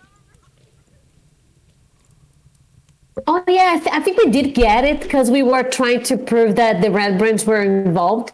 So we had a piece of the ripped fabric at the farmer's place and the clothes of the Redbrands, if I'm not mistaken. Sounds about right.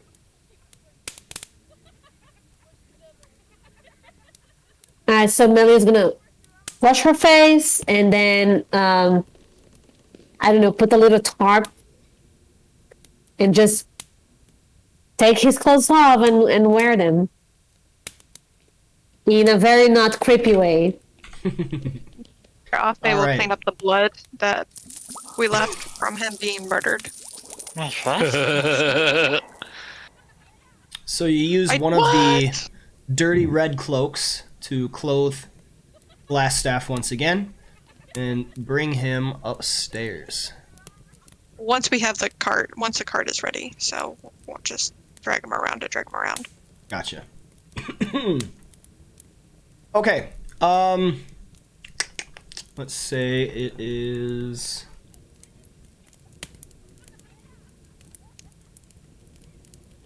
Now the 9th of chess. And it would be, let's see. We've had an eventful couple days. Yeah. Right? Yeah. He had a huge 8th day. I don't know what that is. You know how there's like Monday, Tuesday, Wednesday? I just see FISETH, FO, FISI. I don't know what Yeah, that's. They're not standard names. They're Yeah. just like the month names. They're they're specific. So like setting specific. Yeah. So like I don't know what the equivalent is, like Friday or whatever. We'll say Thursday. You had an eventful Thursday. I thought it's Friday. I'd say it's probably 10 a.m. Okay. Melian's gonna like pretend to be Arnold, just sitting on the cot with her hands behind her back, as if she's, maybe maybe she can be wearing like manacles or something that are Yeah, not yeah, actually hair locked, manacles. Yeah. and something on her mouth, as if we're trying to keep him from doing spells. Yep. But not very tight, so I can actually do spells. Okay. And then you should look really sleepy when we bring you out. Yeah. You've been drugged up all day, and will continue to be drugged up. And if Oh my anyone God. asks where Melian is, just say that she is in animal form hiding. She isn't died. No! Oh, she's scouting. Like, She went to prison for pancake stealing crime. we don't need to tell them. Giving more detail than necessary is a dead giveaway. We're lying. Just be like, she's out scouting. Yes. In hell, where she belongs. I mean, that's your opinion, man. She did eat her pancakes, to be fair. Okay, I mean, so there's no proof. I don't know. I don't know what you're talking about. There. The lowest level of hell is reserved for traitors and people who steal pancakes. yeah. I saw the syrup, a little bit of syrup left on the corner of her mouth when I was doing her makeup, and I didn't say anything. But I saw it. It was there. She washed her face. Interesting. She washed her face. Not well enough. Damn. Vengeance of vivacity shall be slow and brutally painful. Yeah. But can you imagine, like, Vivecity's just, like, staring Mel, like, dead in the eye. Like, it's just like, I know you did it. I know you did it while doing the makeup. It's, like, the most awkward 10 minutes ever. All right. So, are you doing the makeup now? Yes. Okay. So, whoever is applying the makeup, I am going to need a disguise kit check. So, if you are proficient in a disguise kit, you can make a dexterity check with your proficiency modifier. I'm assuming that is vivacity. I can actually make that yes. for you. Okay. Are you proficient in the disguise kit? Under your Let me check. abilities? Yes, tool disguise kit. Okay. Just wanted to double check to make sure. There you go. Okay, so I know how you have your disguise kit under skills. So you can roll the disguise kit check. And you might want to bardically inspire yourself because you can do that because skills are ability checks. Sure, I would love to bardically inspire myself. How can I do that? So I can guide you too. Already Go gave on. myself. Oh yeah, Brecker gave me guidance. Yeah, no. Oh, no, Can guidance stack? you cannot bardically inspire yourself, sorry. Darn. Yeah, it has Okay, to be another creature other than yourself. Okay, but I can still get guidance from Yes. Brecker. Okay, Yes. cool. All right, so roll for disguise. Nice. Okay. Vivacity takes some time using the disguise kit to apply makeup and such to make Melian appear as convincingly as possible as Yarno Glasstaff Ulbrich. She now has long black hair and a black beard and looks human. Weird. With a 21. And it is at this time that we will take a quick break. All right. Sounds good. All So right. let's rejoin in 3 to 5 minutes. Sounds good. Damn. Yeah.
All right.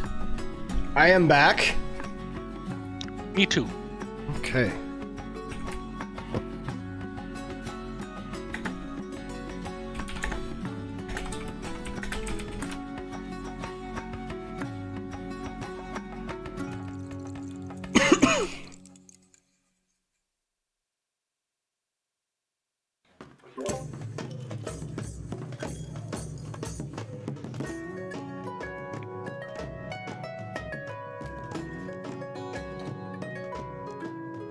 How many charges does the Staff of Defense currently have? Charges. Does it have charges? It has 10 charges.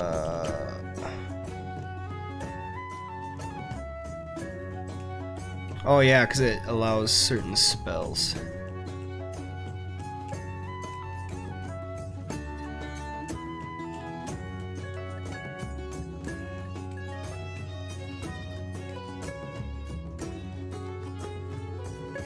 Should be a way I can get that.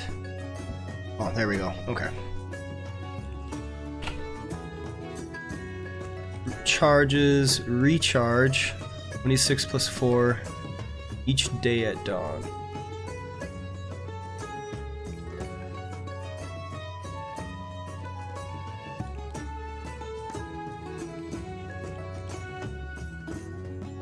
D6. Man.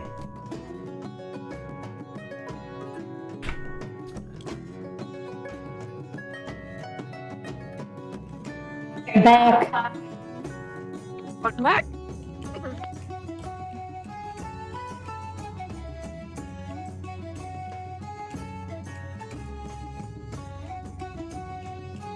Okay. What requires equipment?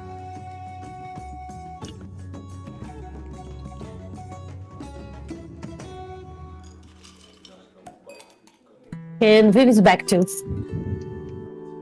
Hi. Hello. Welcome back. All right. Now I can party.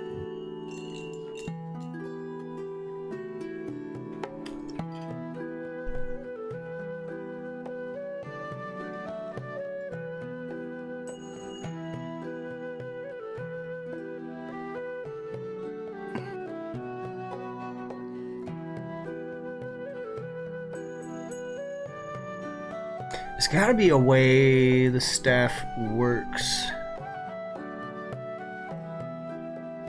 I don't know what you mean.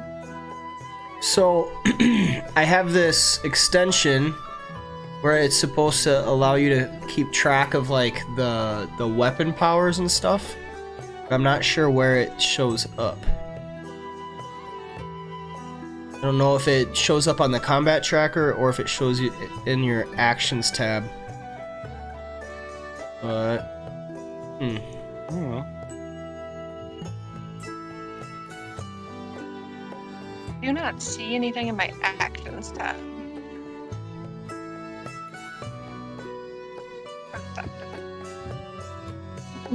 because the staff has 10 charges, and each dawn it gains 1d6 plus 4 charges back, and then it destroys on.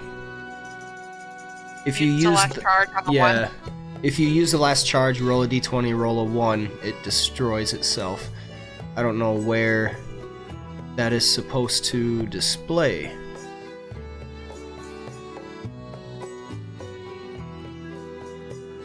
I thought it was supposed to display on the combat tracker, but...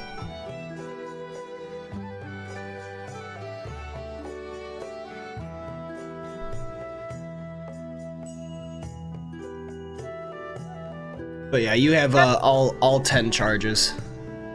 I'll have to look into exactly how that extension works. If it even does. Alright. Everybody is back, and we can begin again. Let's go.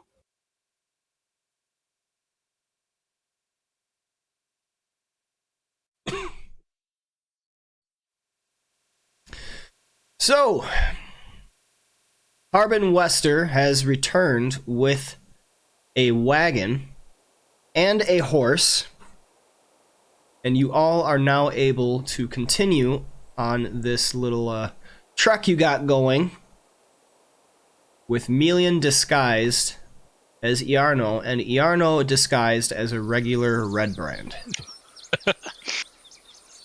This is so ridiculous. I love it.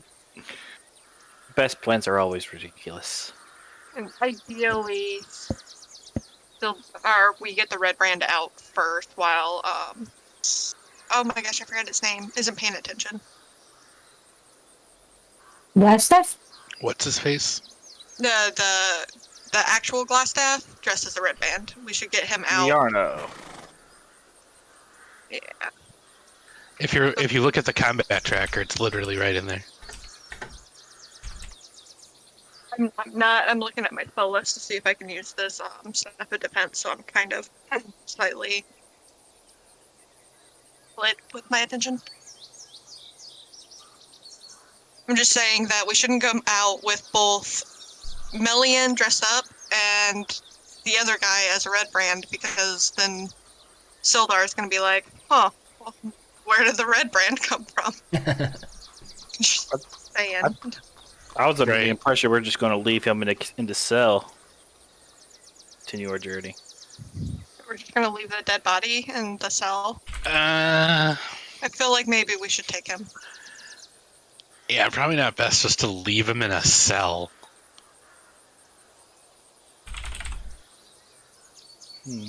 Melian's like, I've got drugs for that. And then it's like, and then Sildar goes down and he's found his old friend stabbed and dead. Oh my god. I didn't specify what kind of drugs. Maybe he was drugged then stabbed. Oh god, that makes it sound even worse. How about, what if we distract him and then just move around?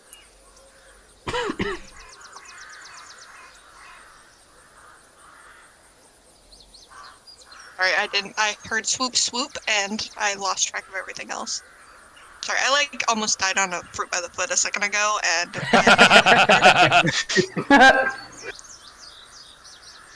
what was that? What if we distract him and then, we move the quote-unquote Redbrand alongside the quote-unquote Glasstaff? Sounds good. Distract Sildar, get the dead guy out, and then you come out in a minute.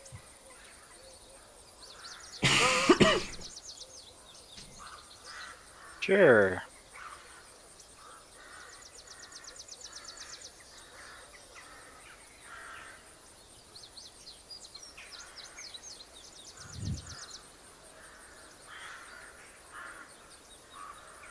I could.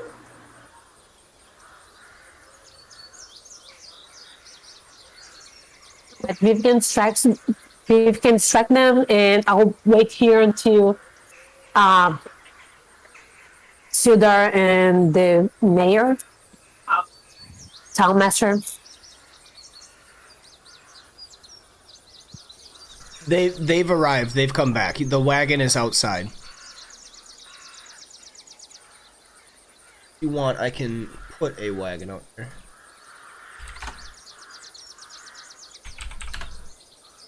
Mm-hmm.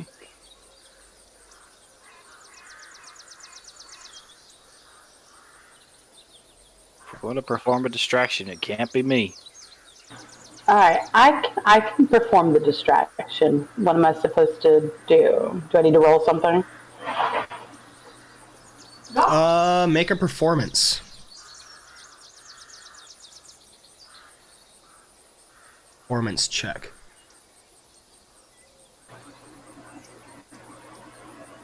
All right, with a 13, Vivacity begins doing something distracting. I could just take out my lute and play a song. That's what I'm pretty decent at. Hey everybody, look over here. Spontaneous music moment. All right, I start strumming on my lute. Everyone, Get it- look get at it. me. To get everybody's attention. Oh, this sounds like you Looney Tunes moment. I love it.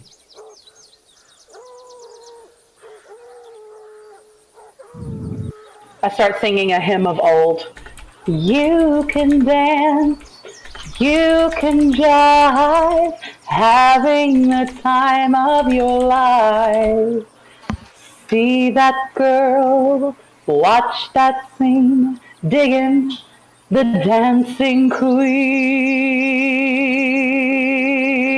Is he still looking?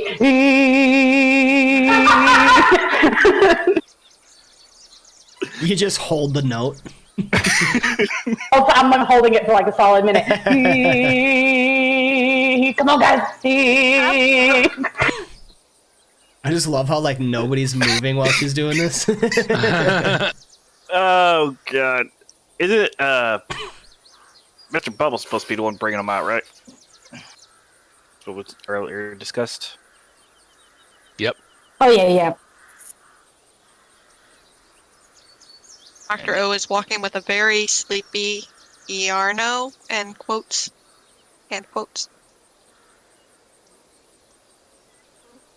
Oh, Right. and Brecker's here too. Okay. Yeah, Brecker could just kind of help escort out. Yes. We definitely want her to be seen. Yes. Okay.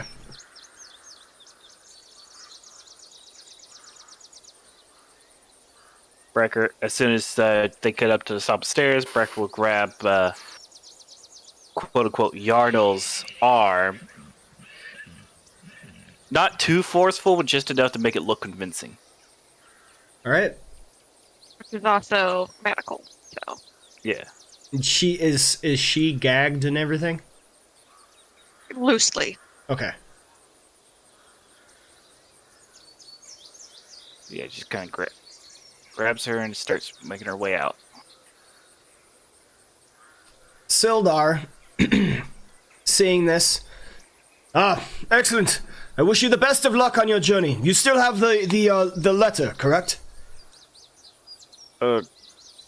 Sure. Yeah. Make me a deception check, please. Why did everybody leave? Oh, Can I guide him? oh God. I don't think you need that was to. good. Yeah. It was good, but with a -1. He's Amazing. not meant to talk. Well, he can help himself. Sure. Sildar nods his head. Good. You'll need that. That is probably the only real proof we have. Send my regards. God damn it. Send my regards. Unfortunately, I will stay back. You have my seal, and then he actually presents a piece of paper of his own to you, which has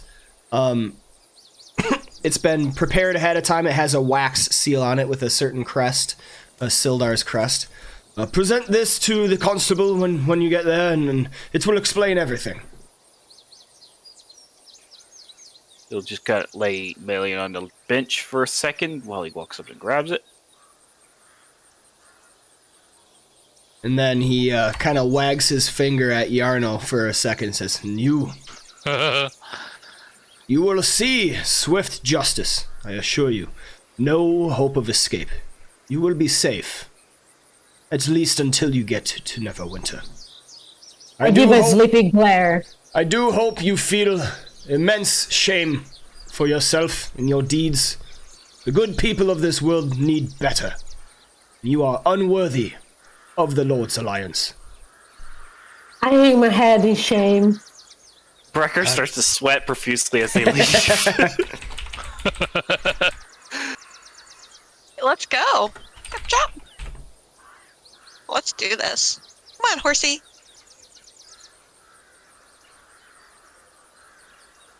I step in and it just sags. Okay. Excuse me. And Come on, so, Drew. you set out on the trail back to Neverwinter.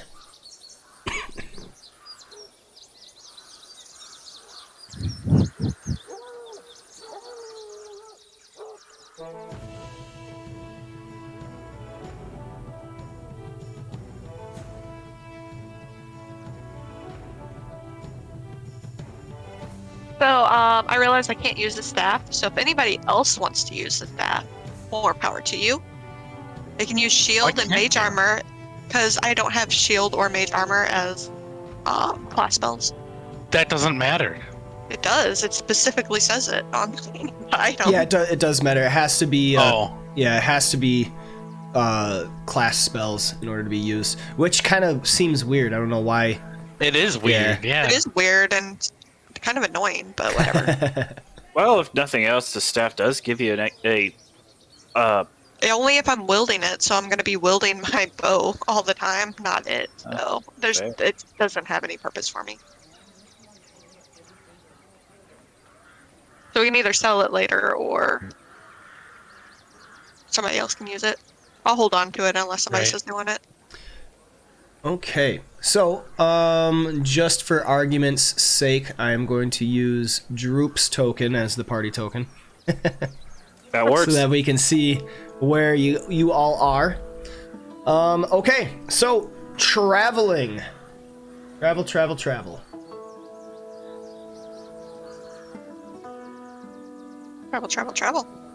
Oh, all the travels. On the way, I would like to use, I think, tools for any trade to make myself a pair of smith's tools. Cement stools? No. Ooh, I'm sorry. That stuff. Smith's tools. Gotcha. Yes, thank you. Sorry. Okay. I completely missed that. Okay. So, we are traveling. So, these are the rules for traveling. Did you all get that story? That's Open? so nice. Yeah. Yep. Like that Yep. it's So, here. These are the basic rules for what you can do to travel. For each travel leg, a player may choose one of the following activities in accordance with your chosen travel pace. Each activity has an associated ability check you will make to determine your success or failure during the travel leg. So if you wish to you're trying to make smith's tools? I can make them with my, it just takes an hour. I have a skill for it. Okay, yeah, because you have a feature for that. Yeah. Otherwise, each activity is listed with a certain notation. X is dangerous, D is distracting, E is exhausting, and F is focused. Read the descriptions for those. But, so you are traveling by road, I'm assuming. What pace do you wish to travel at? You can go fast, you can go normal, or you can go slow. And depending on which one you pick kind of determines what you can do, as well as how well you can do it. So if you want to do an activity if you want to try to stealth or move around quietly, if you are moving at a fast pace, you cannot. If you're moving at a normal pace, you do that with disadvantage. It is only if you're doing it at a slow pace that you can do it normally. Because we want to be found, we should just go normal speed and then potentially slower on a follow-up day. Yeah. Sounds fair. Sure. Okay. So Since I cannot do anything throughout the trip, I'm just gonna keeping watch.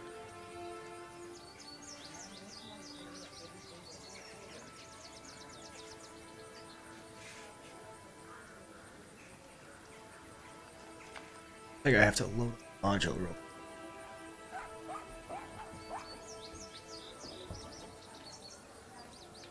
Yep. We gave away the evidence. Good job on us. Yep. That's okay, he's dead anyway. Yeah, it's not like they need the evidence to like prove anything, but you know. probably would have helped to make sure they don't declare us the villains. You know, did you kind of technically murder one of their own? Whatever. Okay. Somebody He had it probably coming. should be out. So along with that, there are certain travel legs within a traveling day.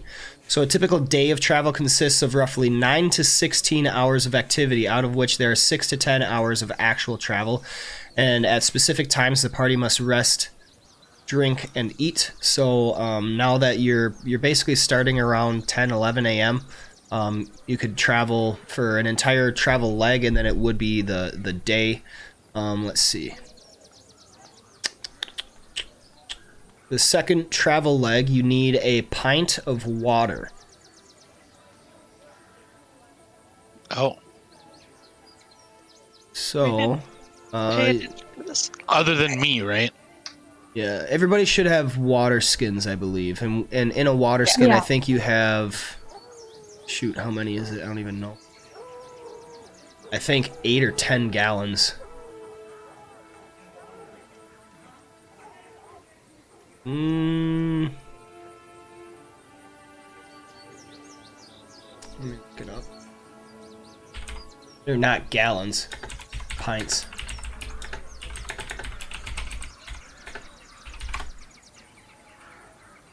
A water skin can hold up to 4 pints of liquid. So... And if you don't have water skin or there's an issue, we can just say that you got one while you were in town. I think Mr. Bubbles has mine, but I'm Yep. good. Or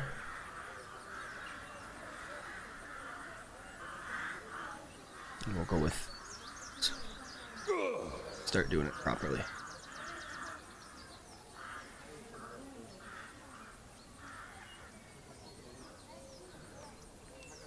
Cassidy and Brecker.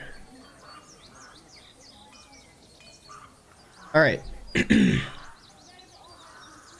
So during this travel leg, what is everybody doing as activities? Who is actually driving the wagon?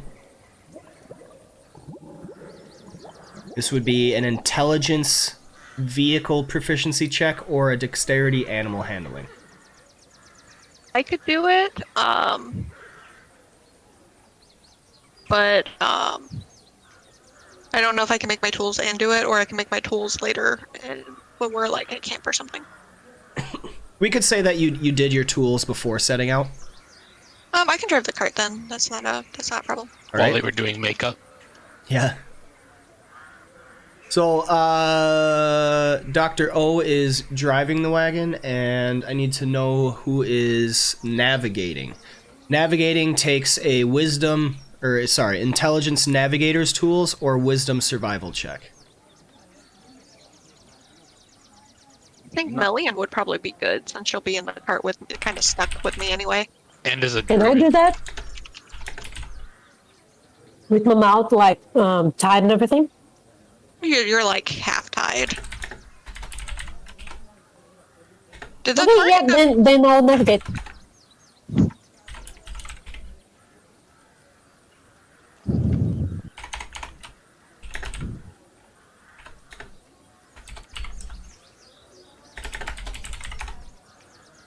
So, Melian's navigating? That's a solid idea. Yeah. Okay. Sounds good. I do think someone should scout, though. I don't know if Mr. Bubbles can, but we're trying to be ambushed, so it'd be good to know that somebody's trying to ambush us. That would require an investigation check, which Brecker isn't proficient with. You don't have to be proficient. Yeah, but having those extra points would be helpful. Yep. Just want to be clear, you don't need proficiency for these. All right, Brecker, what are you doing? Oh, if Mr. Bubbles wants to keep watch, Brecker could try to scout, see what he can find. Okay. Mr. B, what are you doing? Keeping watch? Yeah, sure. Okay. And then Vivacity, is there anything you wish to do? Is there anything else that needs to be done? So everything's kind of taken care of, but let's see. You can draw a map. Drawing maps, if you have a good map, you can sell it to earn some money, because maps are actually very valuable. You can help drive the wagon in order to try and guarantee a success. You can hunt and forage, so like if you need rations or if you want to gather more water, you can do that. You can keep watch. You can also navigate to help aid in that. You can scout. You can try to sneak. You can track, or you can trailblaze. Trailblazing won't be needed because you're on a trail.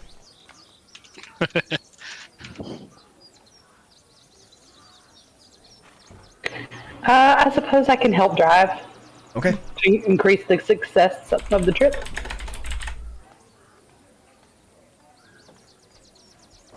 Okay.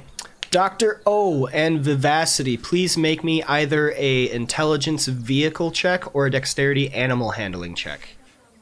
Remember, for dexterity animal handling, you have to change it to dexterity.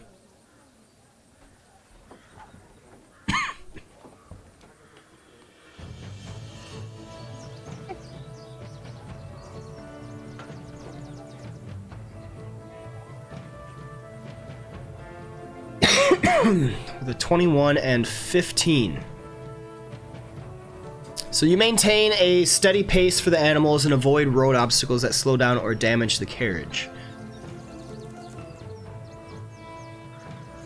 If your check succeeds by 5 or more, you may increase the travel pace by 1 mile per hour for the rest of the travel leg. So we are on...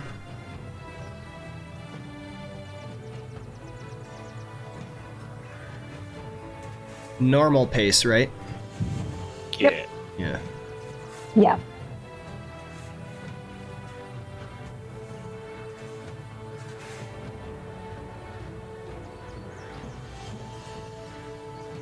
Where the hell are the DCs? There we are. If I close that sheet, how could I bring it back up? Go on the right where if you have a campaign drop down, click on that, and then where it says story, you can look at all the story ones that you have. Oh, perfect. Thank you. Yep. Okay, Grassland Foothills. Yes, so you are able to gain an extra mile an hour because you're driving the wagon so well. Million, please. Oh, you. Please make me a navigate check. Sure thing. What's that again? Navigate is intelligence navigator's tools or wisdom survival. Alright.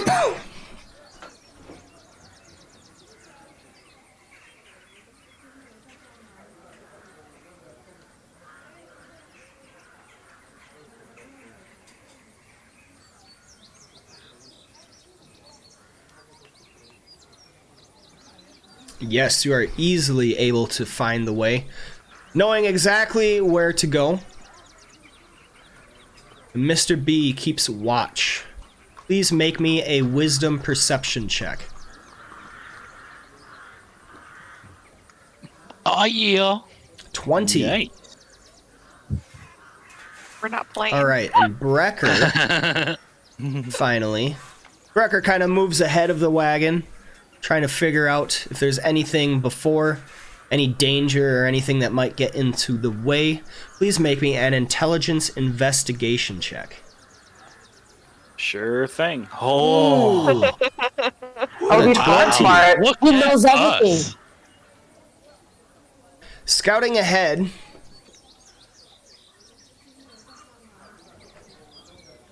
you don't see anything dangerous, but nevertheless, there are some pretty dug-in ruts in the road.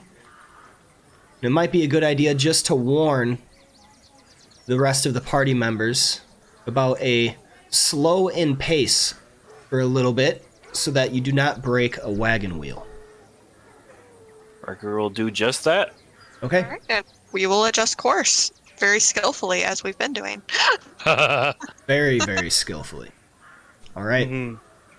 And so you move forward one day without incident. Mr. B does not see any danger. There is no such ambush, and you are well on your way. Yarno is just a Redbrand, right? You have him with you? Okay. Yeah. All right, and it is time to set up camp. Traveling for... How long would that be?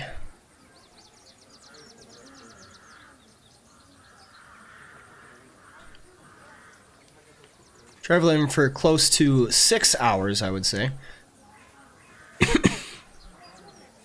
Wait. No, you could travel a little bit more. You have to take a little bit of a break. And then we'll just use that for the rest of the travel as well. Okay, so making camp works a little bit differently.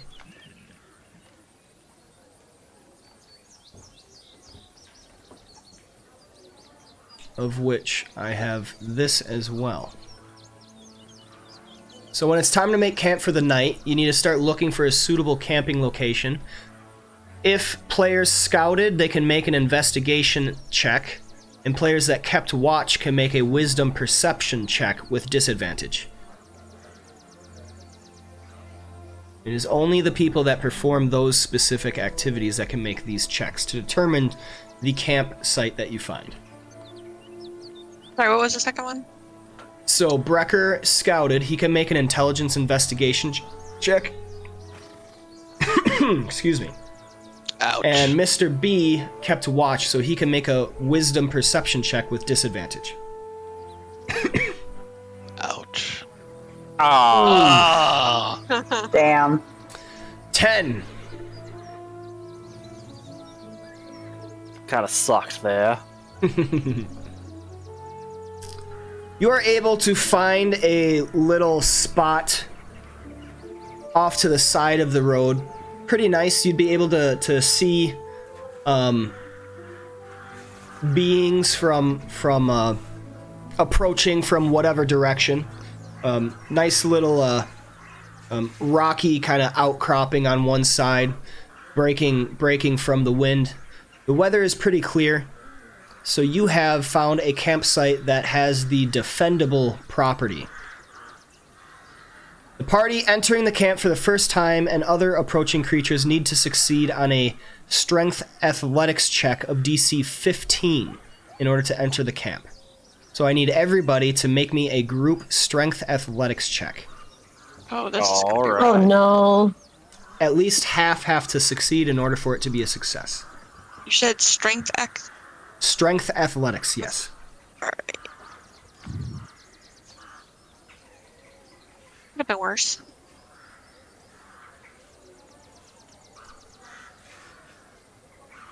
Oof. Unfortunately, it's a little bit more difficult than you would think to get into the camp. The rocky outcropping makes it difficult to get in. Can I help them? Like hoist them up? Basically, you'll have to take another hour to try to get in there. Losing a little bit of time. But yes, everybody make me some more athletics checks. And I'll give everybody advantage on this. Nice. Yeah, I'll go On the last second. and help Yep. them. Okay. I need lots of help.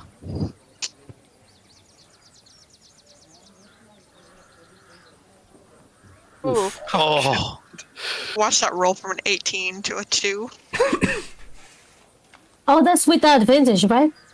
Yes. Oh yeah, you gotta roll. Oh, yeah. Let me try again. Or actually, it would make sense that it just takes time. I'm not going to make it take time and then we keep rolling. That makes sense. So yeah, Okay.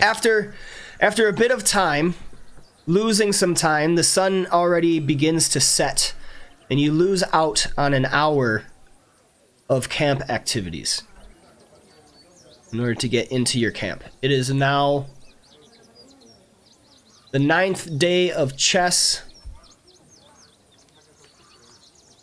And we'll say it is... Let's see.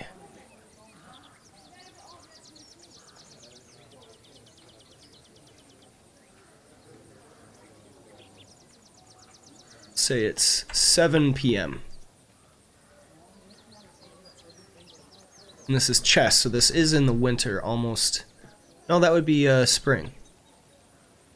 So yeah, it's an hour after sunset at this point before you actually begin setting up your camp. So in the darkness, it's going to be a little bit more difficult. What are the camp activities that each of you wish to perform? So I we think can there's make set it- up traps or something. Yep, the only property that you currently have is Is defendable. Can we make it more hidden? Yes, you can. That would be camouflage camp. That is a dexterity stealth check. It is distracting and focused. I can do that.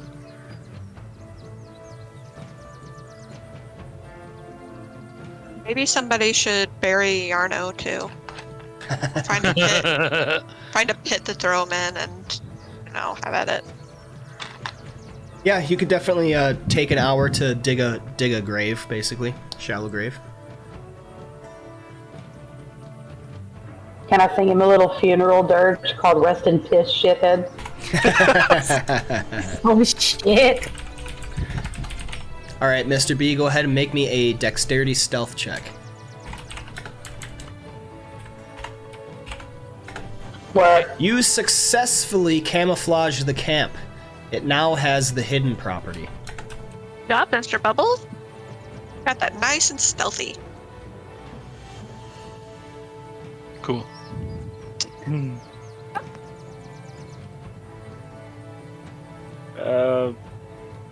I guess Brecker will take on a job of burying Yarno. Okay. They can never do that. That's respectable. Brecker is going to bury Yarno. Alright, what about Dr. O? She would like to set up traps, primarily alarms, more than anything. Okay. So you can do the alarm spell, or you can do the set up traps. Do a let's mess see. of alarms. Yeah. Alarm, each one is going to take 1 minute. So yeah, you could set up a couple of alarms. It would be like 15 minutes. Yeah, okay. I would do rituals. Can Melian keep watch? Yes. And Vivacity, what would you like to do?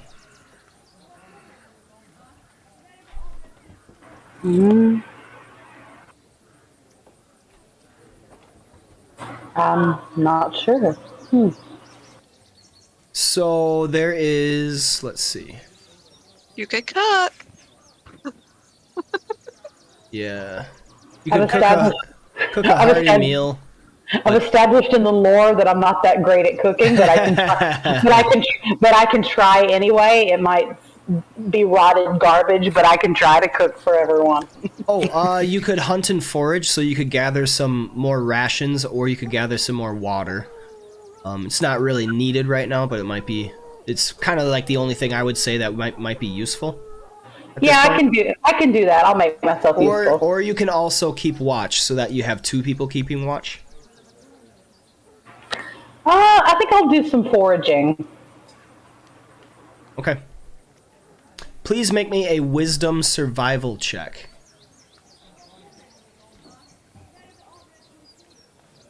Okay.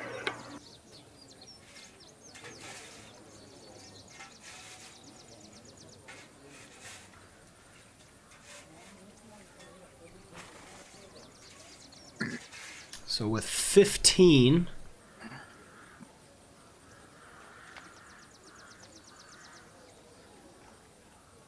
see. Oh, you can actually make that with advantage, because you are not traveling at this point. Well, I don't want to roll again. What if I get a bad number? What if you get a better number? The only thing you can get is a good number. 'Cause Oh, it's that's advantage. true. It's advantage. That's Yeah. right. Okay, I'll try again then. Oh, well, it looks like the first one was better, so.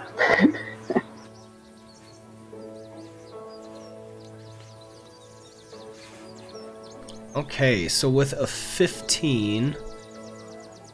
Let's see.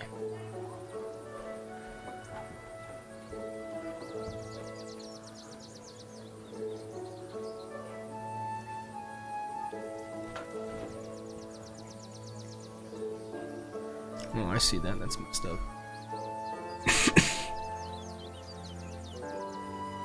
You are able to find...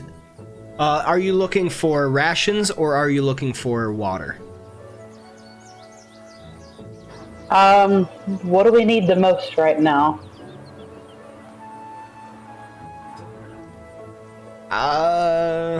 Don't look at me. Yeah, it's kind of either or at this point, because you really haven't used many rations. You only used 1 pint of water, so you have 3 more that you can do. Bless you. I'll go for rations then. Okay. You find 20 total rations, so split up between everyone. Not me, That though. would be... Nope, because you don't need them. That'd be 5 each, I think. Yep. Unless you're counting Droop. Oh, Oh yeah, Droop's with you. yeah. So it'd be 4 each. Then we could feed Droop. Droop. That seems like a nice thing to do. What?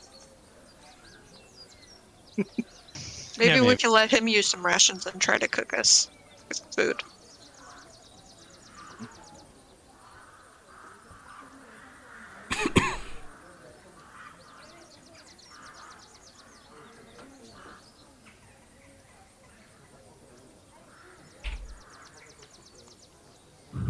Alright. Giving the rations out there.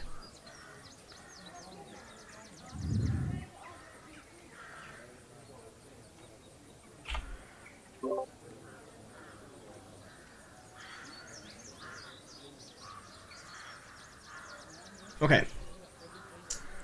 Giving out the rations. Now, the watch order. Do you have an established watch order, or how are we actually setting down for the night? Usually I just keep watch. Okay. I would like to aid. Okay. Yeah, she's got her trance thing, and I just don't have to sleep. Yep. Yep. Don't forget, you do have to still look like a prisoner. Just keep that in mind. Oh yeah. I mean, I can like keep watch and then sleep for the trains. With the alarms, I'm gonna sleep next to Viv just so I can wake her up and have her message people that they've gone off. Sounds good. Okay. Yep. Okay. Everything turns to darkness. And you all get ready in your camp, falling asleep with the sentry posted out, keeping watch. Melian also paying attention to the nearby area. And the night goes by rather uneventful. The sound of scurrying wildlife around tells you that there is no danger. For only really in silence at night do the predators come out. You wake up the next morning, refreshed, having finished the first travel leg of this journey without impediment. All right. And so we do it again.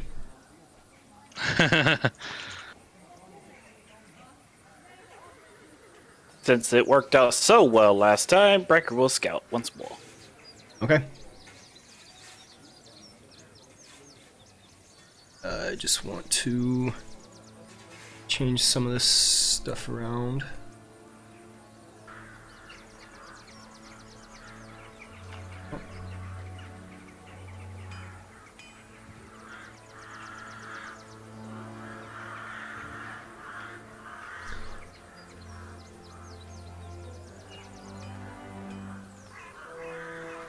Trembling. Okay, so Brecker is going to scout. You wake up and it is, let's see, 6 a.m. Early. Something about the fresh air that just makes me sick.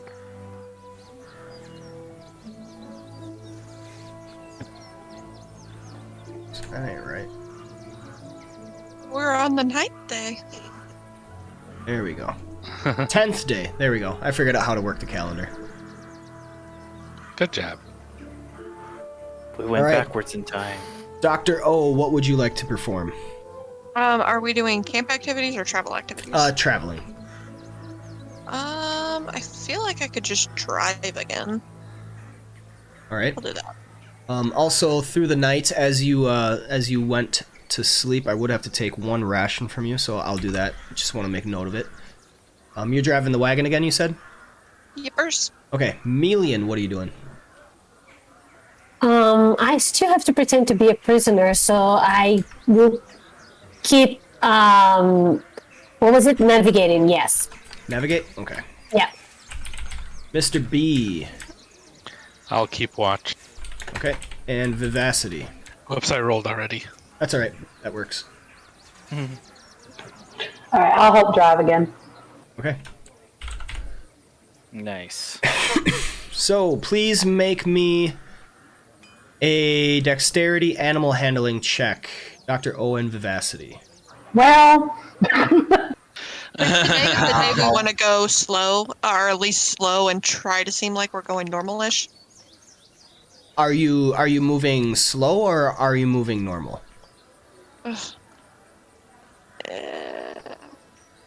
Normal Bit- is 3 miles per hour, so you can get 24 miles in a day. Slow is 16 miles in a day. I just want people to have time to ambush us. Yeah. So. Slow. So if And you I- move yeah, slow. if you move at a slow pace, but you do really good on your driving the wagon, you can gain an extra mile per hour. So basically, if you go slow but you do good on drive a wagon, you're essentially moving at a normal pace. I'll do slow. Okay. I didn't do good. Fifth. Oh, you already rolled. It was bad. Yeah, they did go. not. Neither of you did well. Shh. Please shush. Do we lose a mile per hour then? Or maybe. It doesn't matter. All right. That would match your plan to go slow. If your check fails by 10 or more, or is a critical failure, a cartwheel breaks. Repairing a cart is a focused activity, but that's only if you fail by 10 or more. And the DC for grasslands is pretty easy. It's 5. Oh, Yep, so no worries there. Dr. Offbay saves the day driving the wagon at a normal, slow pace. What are you doing? And Melian, please navigate. That is a wisdom survival check. Alrighty. don't get us lost. Is it left or right? Oh, the oh straight God. road? Oh God. Oh my God. no, this part of the Guys, trip I'm is not going going so so well. bad tonight. That's all right. DC's And I only see all of you failing. DC is very low. All right, Brecker, please scout Okay. with an intelligence investigation No whammies. Oh, on a 19. Where it matters. right. Wrecker coming in clutch.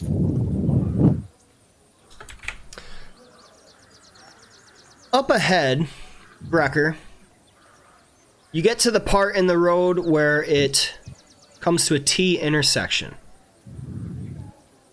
and you notice there are eyes watching the road. Coming up slowly, moving about, you catch some movement. Please make me a stealth check. Oh, this is where it's going to fail horribly. Because I'm at an automatic disadvantage because I'm wearing heavy armor. Oh. As you attempt to duck to the side, the movement stops immediately in a bush up ahead. You feel the tensity of the moment. Your companions are too far behind you to lend any serious aid. If there is trouble, you are all alone. But there is nothing coming for you at this moment. What do you do? Getting the feeling that something might be up and that he might have jig might be already up for him, he's just going to start making his way back. Keeping his eye close on the bush where he last saw movement.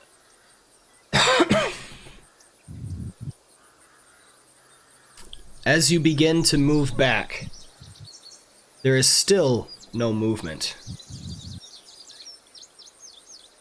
But you swear you saw something with some yellowish skin. Hey. Yep, he's just going to head back. Start running his... kind of just book it back to the party. Okay. Mr. B, keeping watch with that nice 21. You see Brecker moving it back at a fast pace as you are moving along quite easily. Yeah. Alright. He gets back and he goes... As soon as he gets within a kind of a regular talk distance, he goes, "Alright, we got movement up ahead. Some yellow-skinned creature. I couldn't quite tell what. I think they saw me. Let's be ready." Goblins have jaundice skin. It could very well be goblins. Droop speaks up. Oh, yeah. We look at Droop. We all have jaundice. Do you know what jaundice? Well, I can't. I just said the word, so he probably just copied. We need to get you some milk or something. Everyone. No, we need to get you some milk. We need to get that vitamin D up. You don't need to be Oh, I love milk. You can kind of get the sense he doesn't know what milk is. You do? Yeah, I love milk. One of my favorite. What kind of milk have you had in the past? Just curious. Isn't all milk the same, really? No. That's way too intelligent of an answer. Look, Drummond is smart. He's just not very educated, but he's smart. Yeah, what she said. Yeah, I just say the thing with mouth. It's like, I'm just going, whoa. And now he's like kind of trying to distract from like being questioned about his knowledge of milk. And he's like trying to change the subject right now. He's like, well, anyway, taking a little bit long, we should get on our way. If there's other goblins ahead, we're definitely not gonna want to let them come up on us without us knowing. Yeah, let's go. All right, Mom, come on. Let me help you. Of course. I'm easily won over by that, I'm afraid. I dropped the milk thing. I resolved to immediately. I just resolved to whenever we go back to the tavern, I'll order him some milk so he can actually try real milk and not whatever ungodly thing he drank in the past. All right. And so as you keep traveling on, let's see. I'm going to, I guess, prepare my weapon kind of nonchalantly, if I can. Of course. So as you are traveling this first leg, need to take another pint of water from you. So if you could all go to your inventory in the water skin and take 1 off of that, that's how we'll keep track. So you should all have 3. I just needed to change the water skin to 2. Alrighty. Rebels, take care of that for me. Chop chop. What? I don't have access to your inventory. You have the water skin. I don't. Oh, Yeah, Okay, you never have mind, her sorry. water skins. Oh, should I have done that for yesterday too then? I got that. Yep. Oh, okay. I got that from yesterday. So we are good, caught up, except for the water. All right, set. Done. Yep. Okay, excellent. So as you are traveling forward, you get to the T intersection, finally, where you noticed the movement, Brecker. Yep. Got my hand on my mace handle, ready to unsheath it at a moment's notice. And Mr. B,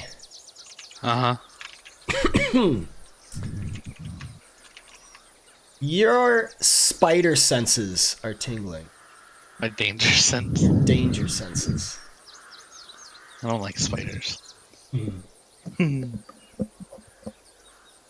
many eyes, you know? Okay.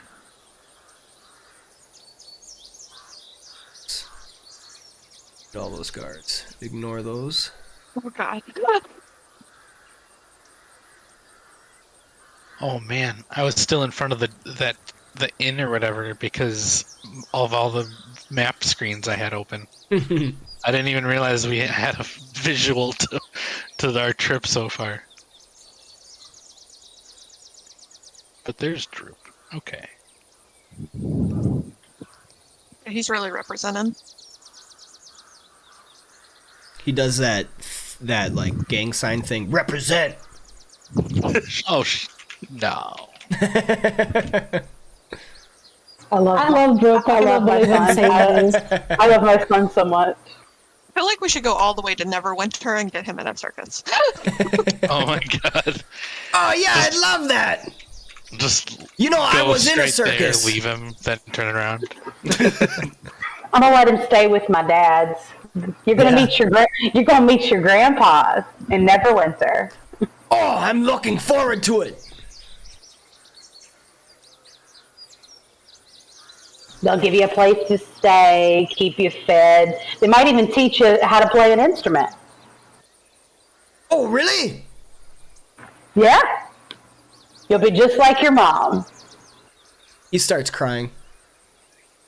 He's so happy. I want to be just like you someday, Mom.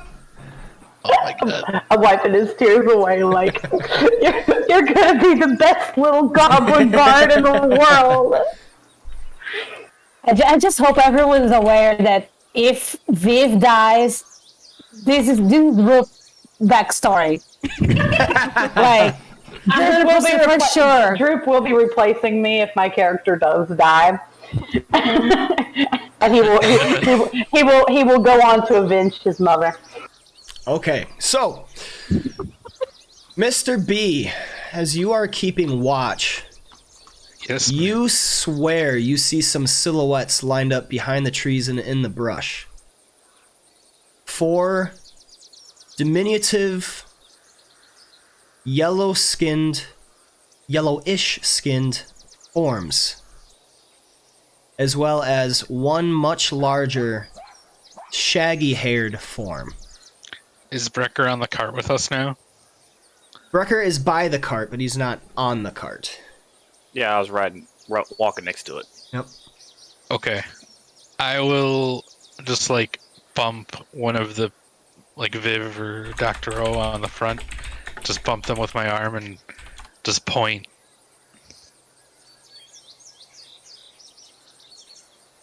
See it once he points it out. All right, Well, everybody. you got your ambush. As you kind of slow down just the littlest bit, and with Mr. B pointing out the forms, I would like everybody to roll me initiative. I was so ready. Initiative. Oh yeah. Double digits, come on! That was my best initiative roll yet. Technically, I got double digits. So. Well, you didn't get the worst. It was me. So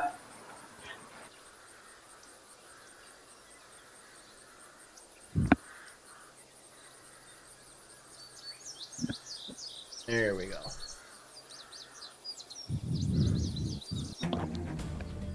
Combat music. Dun, dun, dun, dun, dun.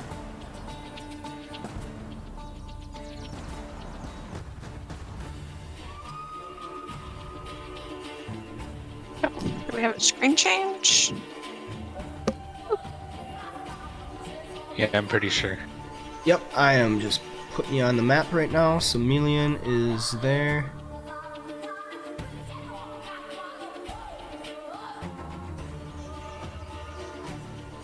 It's some very epic tribal music right now, and I love it. Hell yeah. Okay, so let's say like that.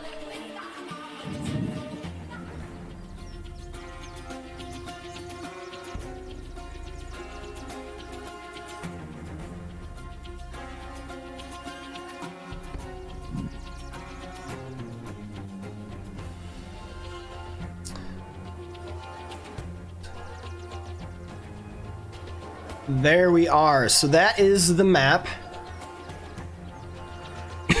Specifically, Mr. B, you see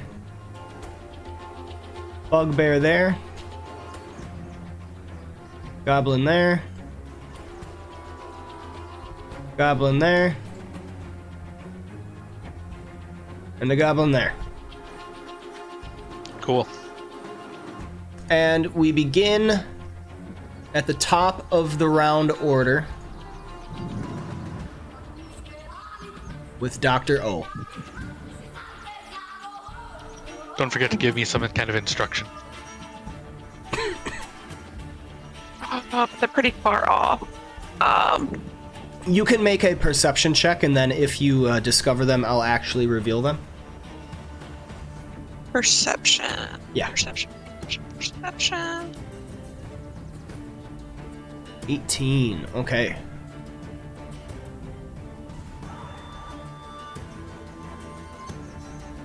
It's just hard with them behind cover. They didn't actually show on the map.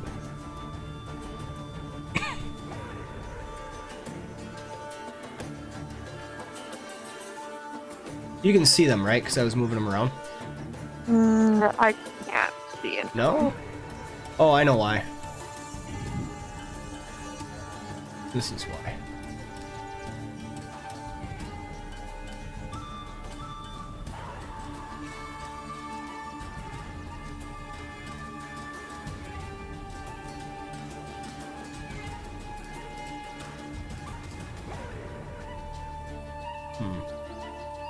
Why is it not showing? I can see them now. Yeah, can? I can see them too. Yeah. Okay. Yes. Okay, good, good, good, good. Is there a way to see how far the goblin is away from me once So I have him selected? Yeah, you have him targeted. Yeah. 60 feet. Okay. And he then is I'm gonna behind a tree, so he would have superior cover. Okay, well, I'll still shoot at him. Okay. So, before you hit the attack, hit the SUP cover, superior cover on the bottom left by the dice. And that will automatically apply the correct bonus. Or penalty, I should say.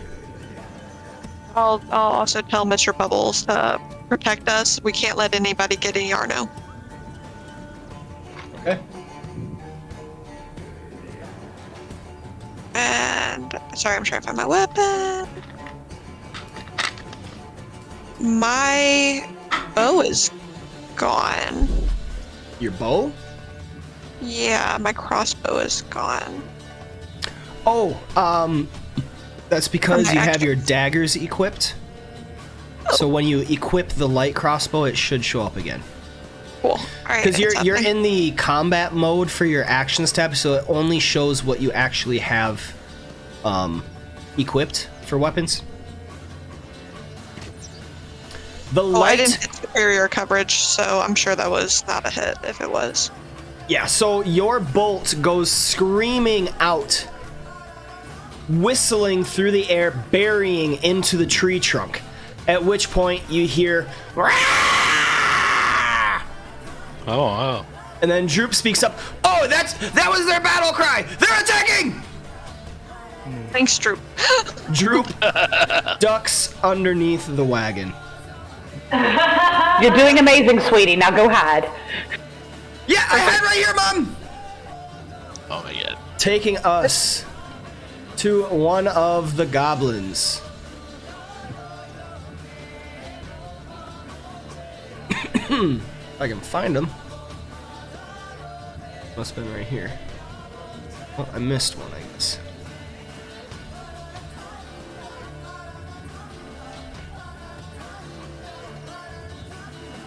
This guy is going to come running. Let's see. 5, 10, 5, 10, 15, 20, 25, 30, 5, 10, 15. Dashing to get right here. Taking us to Brecker's turn. How far away is he? 35 feet. Let's see. Could I get to him from where I am? I think so. I could get just barely up to him. The goblin that was running at us? Yes. Yeah. So that's what I'll do. I'm going to draw my mace, run right up to him, right up next to the tree, right Okay. there. And I'm going to swing at him for a nice good bit of melee. Excellent. I'll make a loud battle cry of my own as I charge forward. What the hell is a goblin's Adorable. AC? Your mace comes crashing out. The goblin is able to, just at the last second, deflect it, and it smashes into the tree trunk. That is a miss. That's fine. Get a bit of demoralizing roar out of me. Let's see. Do I want to do anything with my bonus? No, I think I'm not going to save everything, so that'll be my turn. Okay. Goblin 2 is going to move from its cover behind the tree and run straight forward 20 feet and make an attack against you, Brecker. He takes out the scimitar and makes a slash upon your flank. Your armor deflects it. The I want to goblin, apologize if I hurt anybody's ears with that. it I mean, no worse scrapes than me against the metal. sometimes, right? And it is then going to use a bonus action and disengage using nimble escape, moving the rest of its movement away. 25 and 30 to get there. Mr. B, you are up. Okay. Well, I can't reach any of them, so yeah, I guess I'll go 5, 10, 15, 20, 25, 30. And then I guess I'll dash to do what? Remember, like, if you get without, like, get. Oh shit, yeah. So, I'm actually just gonna stop there. You're right. I'm just gonna stop there and like ready an attack in case they get closer. Okay. That takes us Thank you to for reminding me. Goblin 1. Goblin 1 is going to move out from behind its cover to get right here, right next to Mr. B. Go ahead and make your attack. He's got like a scimitar me- raised above its head with both hands, just running at you.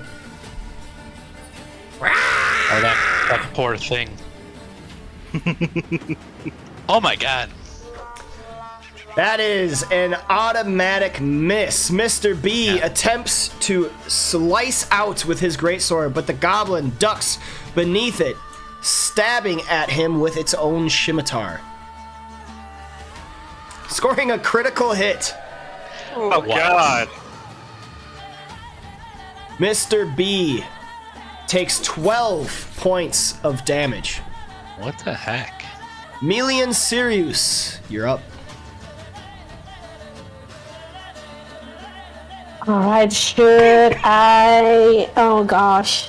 You are still disguised as Yarno. Yeah, I don't know if should I blow that cover? I think you should just stay down for now. You're the wizard shit. Just kidding. Okay, I am going to hold my action until another moment. I'm gonna still pretend that I'm still Glasstaff.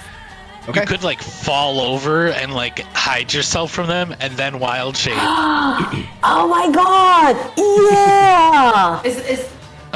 Is the wild shape gonna mess up her makeup? Because I spent a lot of time. I worked real hard on that, you know. No, It would- anything being worn or carried merges into her form. She chooses. Oh. Okay, hell yeah. Hey, then yeah, that's what I'm gonna do. I'm just gonna like pretend that I'm like trying to escape, and I'm just gonna pretend that I fall under the cover with a broom. Okay, Melian, please make me a performance check. Oh shit! Oh no. Yeah, at least that way you don't have to sit out an entire combat. Oh. More than 10. With a Yeah. 12. That's against their passive insight. Which gotta be low. Come on, come on, I would expect insight for them to be a negative, so. come on! Come on, Ron. So we will see whether or not they are able to know. Melian, you have made your performance falling down behind cover to block view. Now what do you do? I'm gonna wild shape into Velociraptor. Okay. Wait, no, wait. You have the Deinonychus. Actually, I am going to If you wild want to turn shape into a dino. I'm between a giant lizard and a Velociraptor. Oh yeah, there's that one too. I think you're able to do that now. Yeah. Okay, so I'm gonna turn into that one. As my bonus action, I'm gonna do wild shape.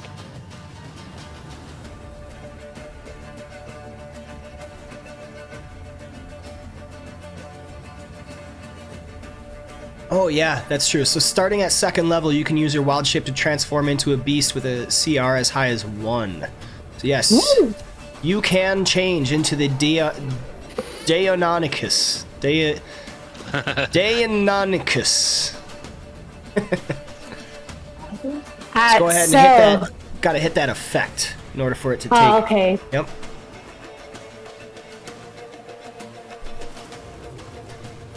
That's a I have feathers! Yes! Deinonychus. I don't even know what that is. It's That's got feathers. my new so she's favorite happy. one. It's got feathers. It's a so she's- larger cousin of the Velociraptor. Kills by gripping its target with its claws and feeding while the creature is still alive. Amazing. Oh shit! Oh yes. Alright, Now so that's like that's as terrifying as So I, Mr. Yeah. I forgive you for eating the pancakes, by the way. Suddenly, this Velociraptor with wings appears behind the cart.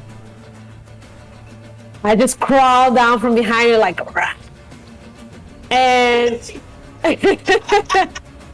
I know Mr. B can handle himself. I'm gonna try to get as close as possible as with Brecker because he's being flanked by 2. Okay. And that's the most I can do. So that's 40 feet. Gonna have to go there. And By you the do way, have... So you used your bonus action to wild shape, because you can do that as a moon... Because you can wild shape with a bonus action as a moon druid. And then you just used your movement, because you have 35 feet, I believe. But you do have Pounce. So Pounce is an ability that allows you to move 20 feet straight and succeed in a claw attack on the same turn. The target must succeed on a DC 12 strength save or be knocked prone. If the target is prone, you can make one bite attack as a bonus action. Nice. Oh, heck yeah. Alright, yeah, that's what I'm gonna do. Okay. So you got Goblin 2. You want to perform that. We'll go like that. Go ahead.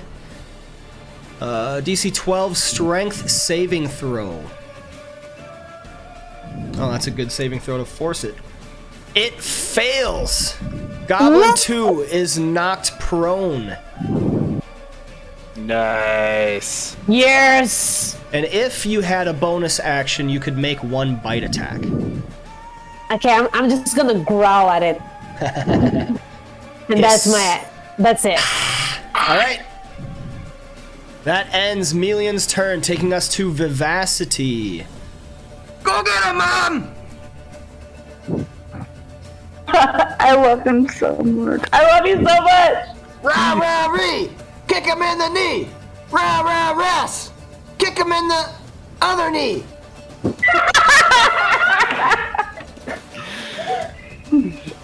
He's That's already way a too bard. clever for him. He is already a bard. That is fair. He's spending time with Dr. O, that's why. He is destined. He is destined to become a little bardling, for sure. All right, let's see here. Okay, we got a situation. Spicy.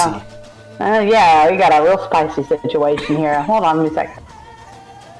Okay, that is 75 feet, so I can put that bugbear to sleep. All right, then I will do that. If he has few enough hit points. Oh, yeah, that's true. I mean, if it's just him, Can try. Yeah. it's just him. I could try. Please place your spell zone. Okay, let's see if I remember how to do that. Right.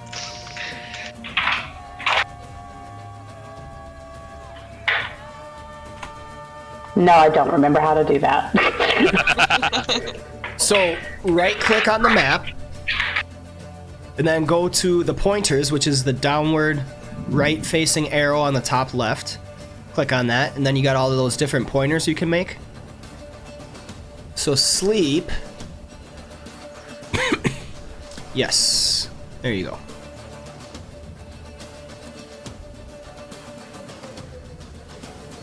Creatures within 20 feet of a point you choose within range.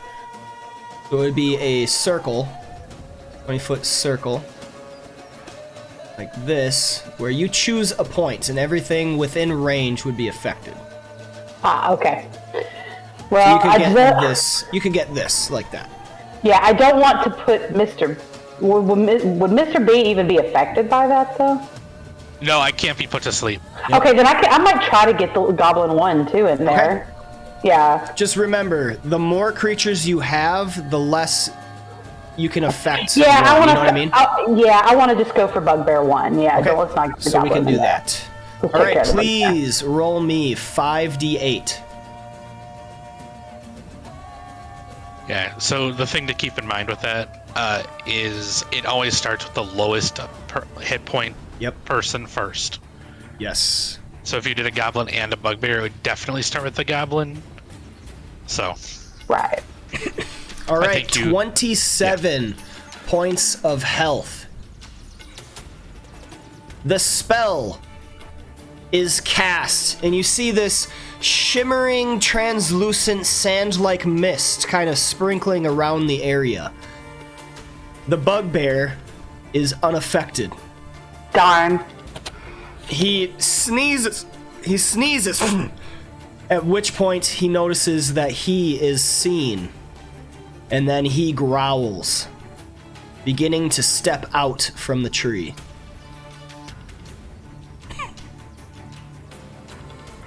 All right, so can I do a bonus action? Yes, you can. All right, then I would like to inspire Brecker.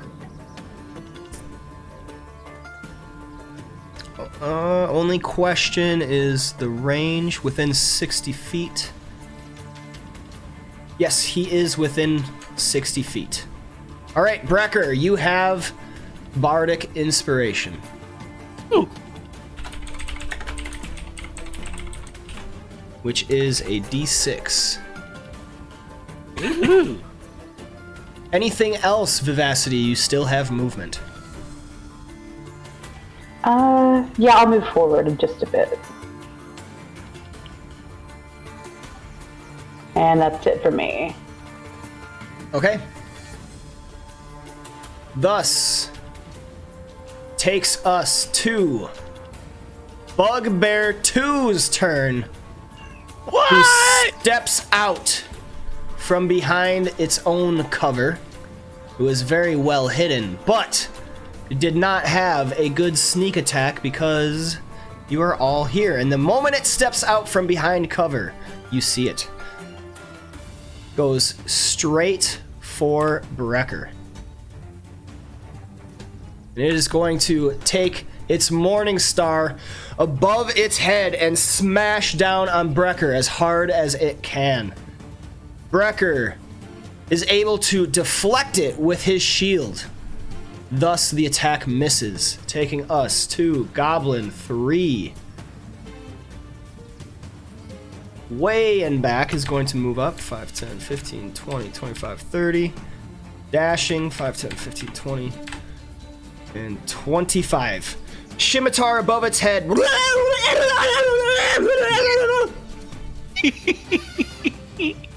What's late? Droop goes, That one's oh got my rabies." god, that's one of those streamers! Stay away from that one! The big bugbear comes out from the tree, walking kind of nonchalantly. You! The spider wants your heads! And he is going to move towards Mr. Bubbles.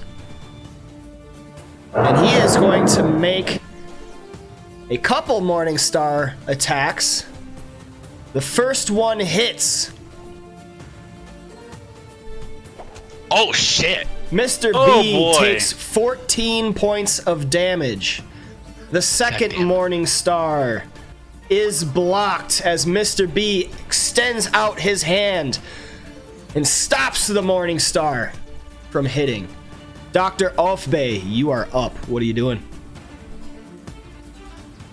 So I'm I'm hurt. trying. Yeah, but I can't help you. Wow. I'll get closer to you and get you some potions. If you call. Bugbear 2. I can't get rid of Goblin 2 on my tracker because I can't I got see it for him you. anymore. There you go. Okay. And then I want to attack him. Because do I have a clear shot to Bugbear 1? Yes. Okay, I would rather attack For Bugbear the 1. record, you Bugbear can 1, no. control. I thought you were talking about the other Bugbear. Bugbear 1, you do not have a clear shot. Bugbear 2 I do, I imagine. Yes. What were you saying, Squee? I was just gonna let you know for the record that you can control click people in the combat tracker to select or deselect them if you need to. Oh, I can only see the good guys in the combat tracker. I thought you said you couldn't unselect. I can unselect. That's Bugbear. because Goblin 2 Oh. is hidden from her view, so she can't select it. Okay. And it's not in the combat tracker. Yeah. Oh yeah. Okay. Ability, skill. Foolishly, I thought it was showing up for her since she had it selected, but my bad.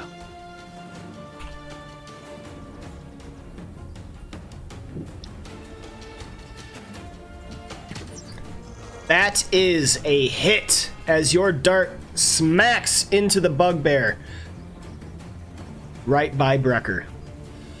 It receives 13 points of damage and howls out in pain. Anything else? I'm trying to decide if I move up.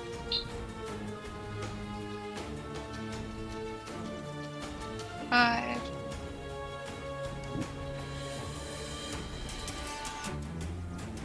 I'll be right there next to Mr. Bowles. Okay. You still have a bonus action to use.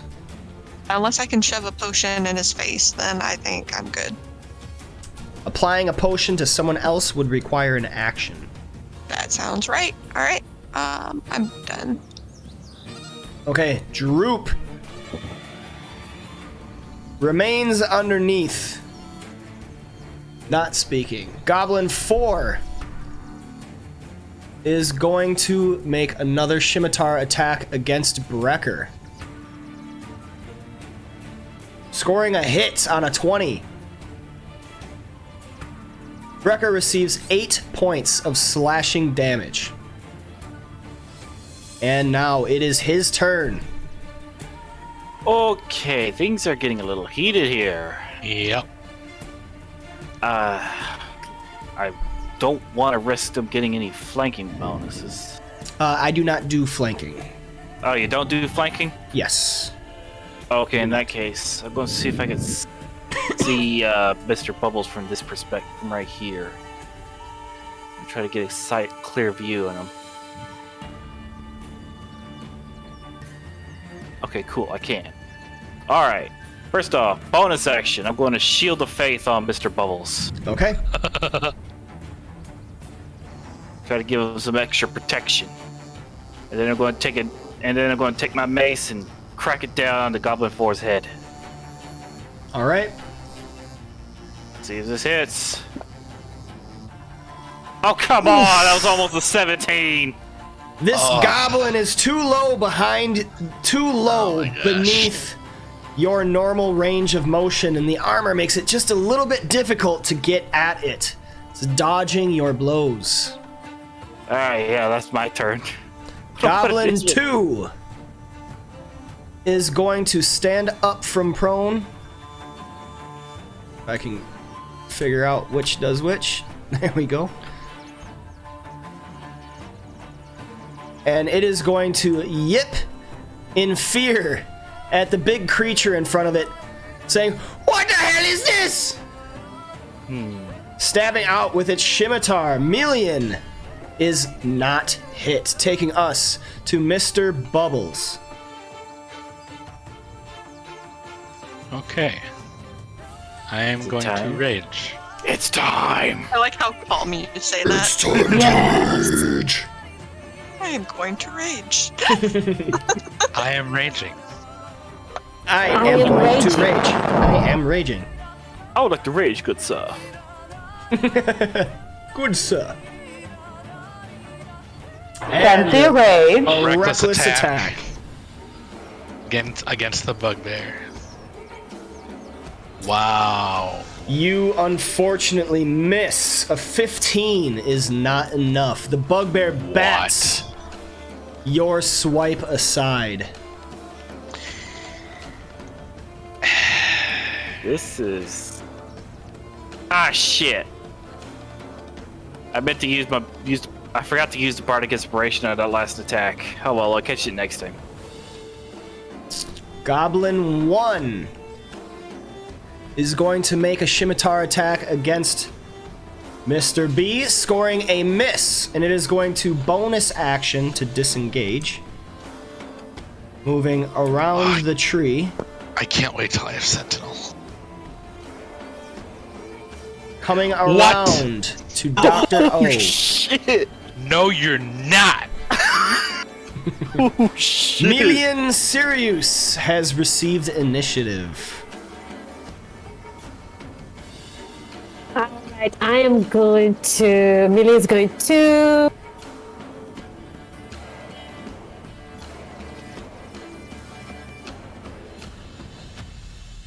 I would like to do a bite attack on the goblin.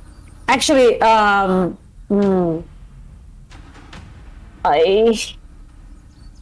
breaker. Okay, so it's there's no thing with being flanked, right? Oh, but there's still like 2 against you. They do not get any flanking bonus. It's just that he has 2 engaging him. Okay. Still, that doesn't look good. Okay, I want to attack that bugbear. Okay. You would have to move. Yeah, because it's range 5 feet. Okay, so it's reach Just of 5 feet. One to the right. Yeah, so you'd have to move to get in range. You could move here. Would that give an attack? No. If you No. moved here, it would. But if you move here, you are still within Goblin 2's threatened reach, so it does not provoke an attack. Then yeah, that's what I want to do, and I want to do a bite attack on bugbear. Okay, so let's see.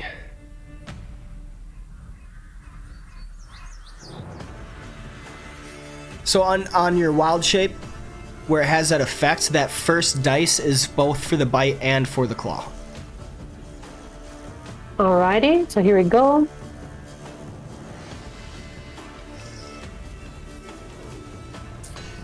It is blocked.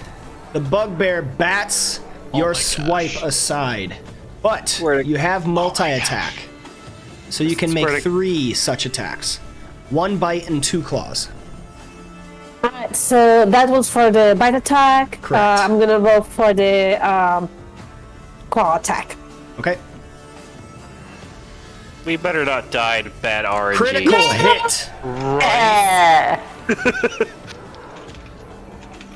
That's better. All right. Man. So that is the claw. You're gonna want to hit that first blood icon. Dealing. Ooh. 17 points of damage. The bugbear perishes, ripped to shreds. You still have 1 more claw attack that you can make. I'm gonna turn to the goblin and just add here. Don't look. The goblin starts pissing himself. Ooh. Wait, where did he go? Oh, there he is.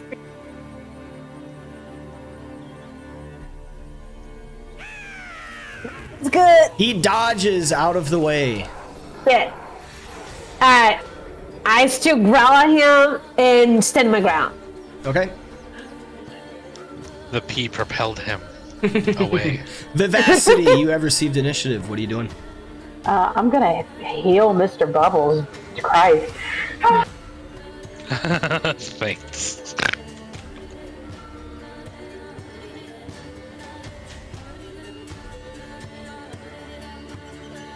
I am targeting him for some reason. I thought I wasn't. Okay. Oh wait, I shouldn't have done that yet, right? Healing. Sorry. Healing word. I'm casting healing word. Yep, that works. Okay. The sing-song voice of Vivacity echoes around. Mr. B, you are rejuvenated for 8 points of health. Hey, I'm only at half health now. And that Instead was of, your like, bonus way lower. action, Viv. What else you got? Alright, let's see. What else can I do? Let's see. What else can I do? Nice. Let's go for Goblin 1. Is he targeted? I can't tell. Yep, you're He targeting. is. Okay, for some reason the arrow's not showing up. So then I If you look usually on your have- combat tracker, it should say what you're targeting too. Okay, yes, it targets Goblin 1. Alright, cool. Alright, I'm actually going to go over to him and use my short sword. And so I can't really use my fancy new sword until it gets reworked, so... Hint, hint. Well, she can't do that till she has Smith's tools. That's true. All right, 15. That is a 19, which hits,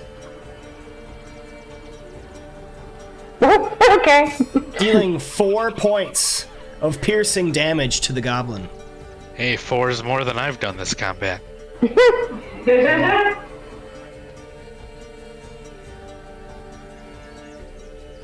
Anything else? No, taking us to Goblin 3, who is going to slash out with its scimitar at Mr. B, scoring a hit on a 21. Mr. B takes 5 points of damage, and the goblin is going to bonus action disengage. You son of a bitch. You're gonna do the thing, aren't you? You're gonna do it. Moving over You really here. did. Taking us to Bugbear 1. You idiots! Quickly put them down! I got the big one. He is going to smack me. Mr. B with a Morning Star. Multi-attack. The first one hits on a 23. Oh, Mr. no. B is laying upon the ground, taking 16 points. Nope.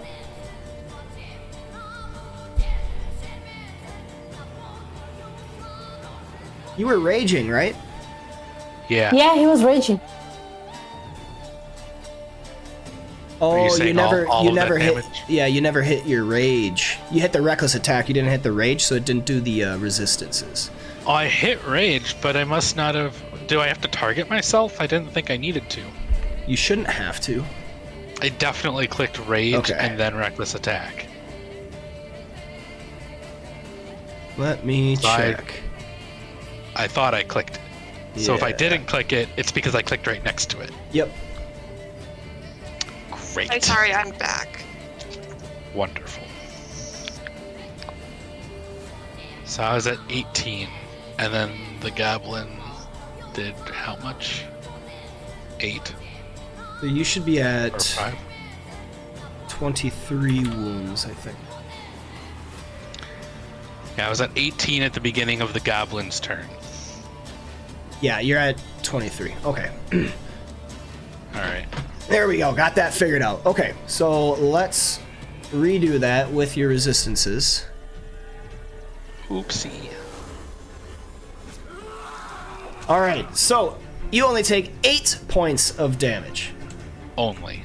Yep. But, you get Now we'll attacked see. once again. yeah.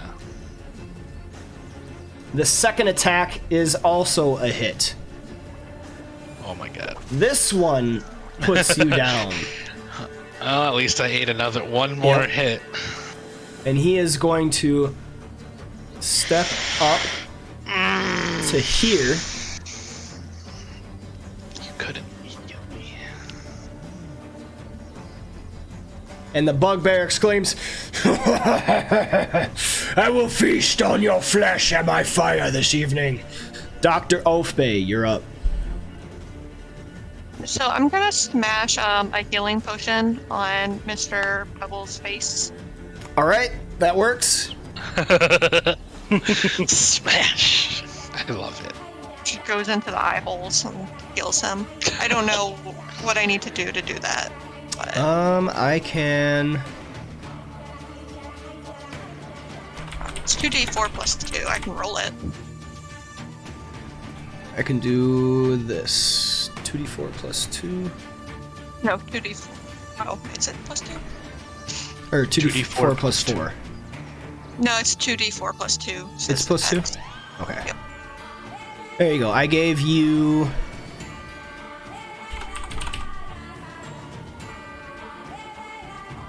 I gave you a healing potion item, so you can go ahead and apply that as long as you are targeting Mr. B. And that is how we will do that. Okay, I have Mr. Pebbles targeted. You said I have an item? Yeah, so if you go to your actions tab and locate healing potion, it's under items category. Oh, okay. There we go. All right, 5 points of healing, bringing Mr. Bubbles back up to consciousness. He is no longer raging, however. And then I'm going to cast Sanctuary on myself. Okay. Applying a healing potion to another is an action. And Sanctuary is a bonus action. Ah, gotcha. Okay. Yep. And then make sure you... I took your one potion of healing from you. Yeah, I was about to take care of it. Thank you. Awesome. I don't navigate things very fast. I can try casting Sanctuary on myself, see if it works. Yep, that'll work on yourself.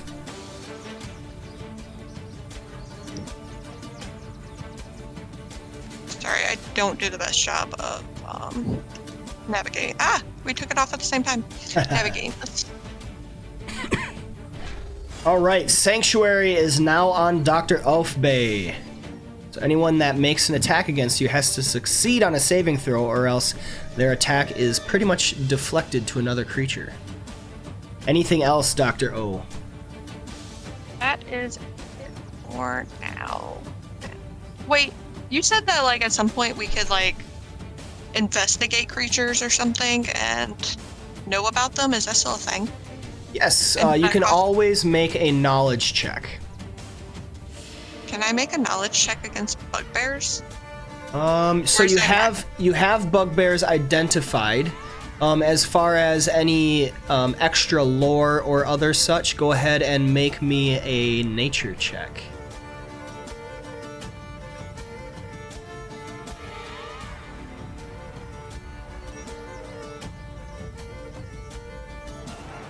Sweet.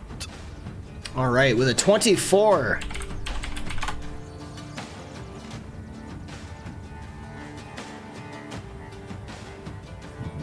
You have identified this big guy as a bugbear chief. These are bigger, more intimidating bugbears than the regular ones. Bugbears are born for battle and mayhem, surviving by raiding and hunting. They bully the weak and despise being bossed around. But their love of carnage means they will fight for powerful masters if bloodshed and treasure are assured. They are goblinoids, often found in the company of their cousins, hobgoblins, and goblins. Bugbears usually enslave goblins they encounter, and they bully hobgoblins into giving them gold and food in return for serving as scouts and shock troops. Even when paid, bugbears are at best unreliable allies. Yet goblins and hobgoblins understand that no matter how much bugbears might drain a tribe of resources, these creatures are a potent force. They are followers of Hrugik. Bugbears worship Hrugik, a lesser god who dwells on the plane of Acheron. In the absence of their goblinoid kin, bugbears form loose warbands, each one led by its fiercest member. Bugbears believe that when they die, their spirits have a chance to fight at Hrugik's side. They try to prove themselves worthy by defeating as many foes as possible. And they are venal ambushers. Despite their intimidating builds, bugbears move with surprising stealth. They are fond of setting ambushes and flee when outmatched. They are dependable mercenaries as long as they are supplied food, drink, and treasure. Not a bugbear forgets any bond when its life is on the line. A wounded member of a bugbear band might be left behind to help the rest of the band escape. Afterward, that bugbear might help pursuers track down its former companions if doing so saves its life. This bugbear in particular has the brute trait, which basically means it deals an extra die of damage when the bugbear hits with an attack. It has the Heart of Hrugik, which means that the bugbear has advantage on saving throws against being charmed, frightened, paralyzed, poisoned, stunned, or put to sleep. It has Surprise Attack, which basically, if it hits with an attack during the first round of combat and it surprises a creature, it deals extra damage. And this bugbear has multi-attack, allowing it to attack with 2 melee attacks. Can you tell me what it has advantage on again? The what? Can you tell me what it has advantage against? It has the Heart of Hruggic trait, which gives it advantage on saving throws against being charmed, frightened, paralyzed, poisoned, stunned, or put to sleep. Well, looks like you couldn't put it to sleep earlier. Oh, cool, you sent me in some link. Well, that wasn't even a saving throw. That was just they go to sleep. Yep. Okay, then this is officially the end of my turn. Sorry, I got nosy. Droop is going to shout, oh my god, that's a big one! Goblin 4 is going to attack Brecker, slashing with its scimitar. Missing, and then using a bonus action to disengage. God damn it.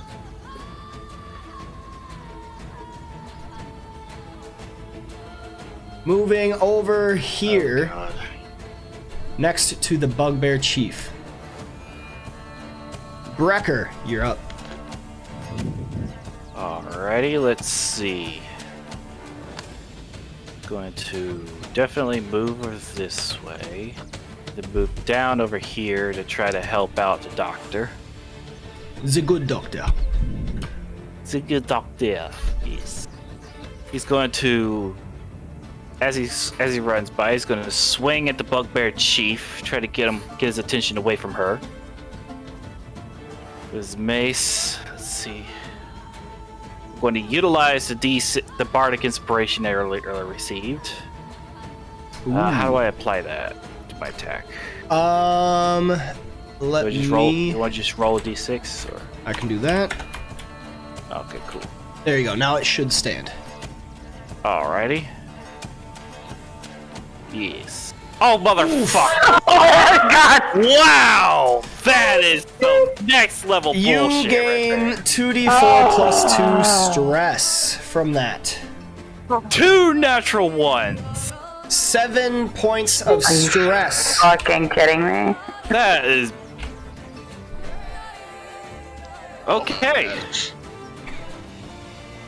I tried to create this character to be more useful in melee, but the RNG It's gods just do the not want dice.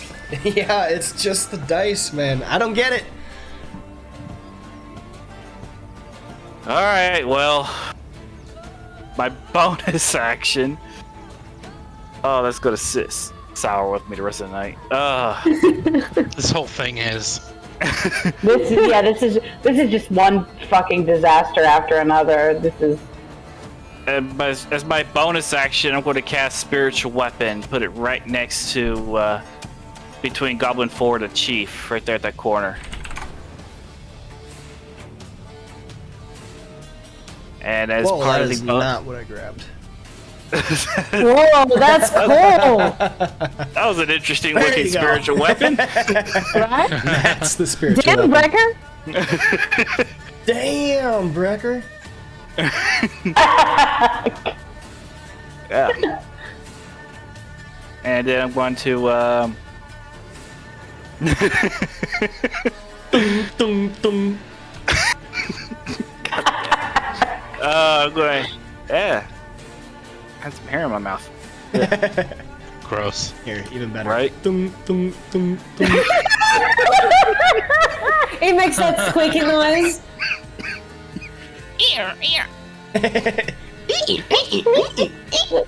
Right? So, All right, Brecker, yeah, you get but, a bonus action attack with that. yes, I do. I'm going to have it against the same guy, the Bugbear. Maybe this will actually do some damage. This is it. This is know. the one. Oh, Oh my god! Are you kidding? No. Two Fucking fumbles, way. one I want- after the other, I Fucking want way. to die. gaining Can 3. I just jump off the nearest cliff now? Oh, my poor cat. Sorry, girl. I'm taking a screenshot of that. That was. Ain't no No. way. Ain't no way. Ain't no way. You Don't- gain 3 points of stress. I gained 3 points of stress just watching this. I gained 20. Fuck. All right, that's my turn. Bullshit. All right, Goblin Wow. 2. is going to bonus action disengage and basically run as far away as it can, leaving the fight, taking us to Mr. B, prone on the ground, eyes suddenly turn open, is now once again online. Alright, I stand up. And I swing at the bugbear. All right. Or should I go help? I think we should probably help this. I don't know. I really don't know. Just remember, you are no longer raging. I don't know if Yep. that matters. Okay. That is a hit with a 21. 21. Dealing take 8 points of damage to the bugbear chief, who cries out, facing away from you. You slash across his back. He thought I was done.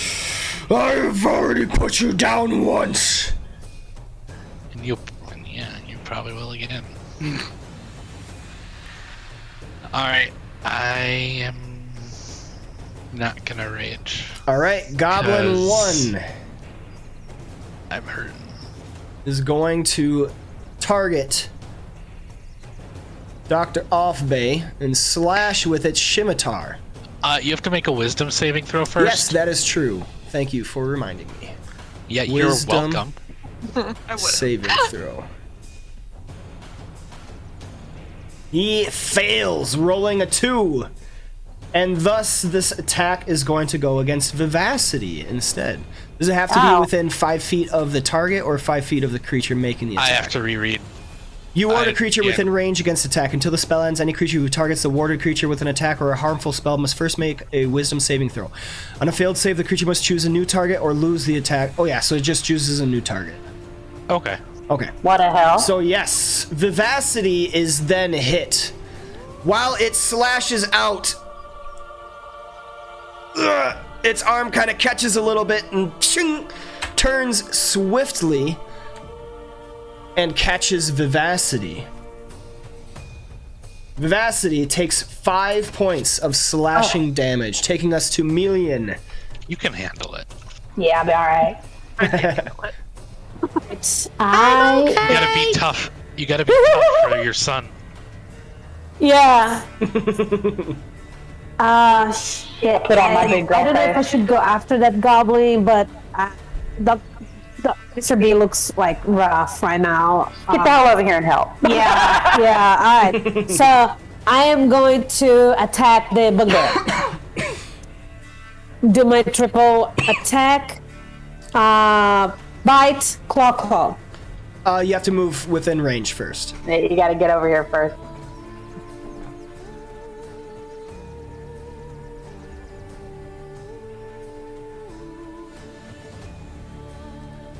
We really have this bugbear surrounded here. And yet he's still beating our ass. Right? Yeah. Good. All right, here we go. Fuck this guy.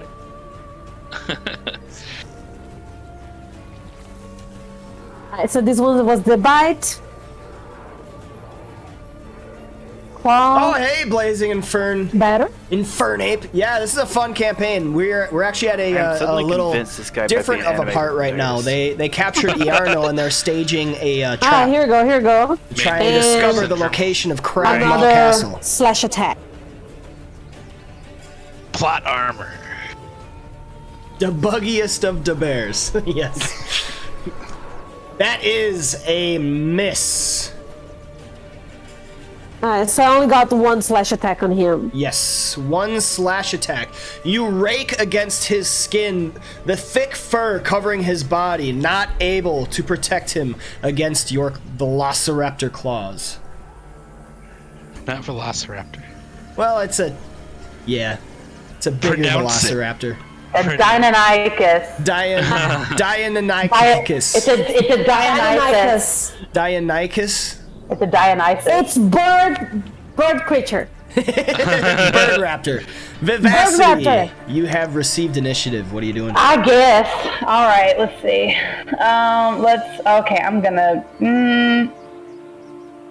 Cantrips are regular actions or bonus actions? It depends. Yep. Each spell description tells you. Okay, let's see. As a good rule of thumb, pretty much everything's in action, save for a very few spells. Especially cantrips. Yeah. Healing Word is a bonus action. But each Sanctuary one is a will tell bonus action. Shield of Faith is a bonus action. Those are the only ones that I can think of. Otherwise, they're all basically actions. Well, there's plenty of bonus action spells, but cantrip bonus actions are especially rare. Ah, Yeah. gotcha. Okay, well, I'm going to use Mantle of Inspiration on Mr. Bubbles. Ooh, okay. Oh?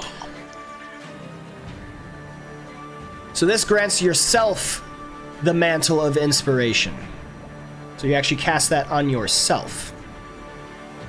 But when you do so, you choose a number of creatures you can see and that can see you within 60 feet, up to a number equal to your Charisma modifier.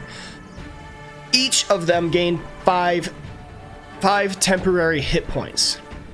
So your Charisma modifier is 4, so you can choose each one of your allies. And that is what I will do. You can all have some extra help, and I'm going to look fabulous giving it to you. All right, 5 temporary hit points to all. Did you by chance mean to give that to Goblin 1 as well? Because you kind of did. I did not, actually. No, she untargeted it. I got it away. Okay. For There we you go. and Yeah. you Yep. and you. I'm like Oprah. You When get a Mantle of Inspiration, and you get a Mantle of Inspiration. Also, each creature that gains the temporary hit points can immediately use its reaction to move up to its speed. This movement does not provoke opportunity attacks. So, Dr. O can move if she wishes to. Can she move? She looks kind of trapped. She can Why? Climb up Mr. B. she can move she can move here. She could climb me. That's fair. Yeah, She could use her movement to, yeah. That is true. You could climb up on top of Mr. B. Yeah, that's my place, really. All right. That way you're with me, yeah. And then Brecker can, right? Brecker can move. I think I'm going to stay where I am. All right, Melian, do you wish to move? Mr. B can move as well. No, I'm gonna stay here. Okay. I was going to just... well, no, I'll just stay here. Okay. I was thinking it's like stepping around the goblin, but there's no such thing as flanking. It doesn't matter.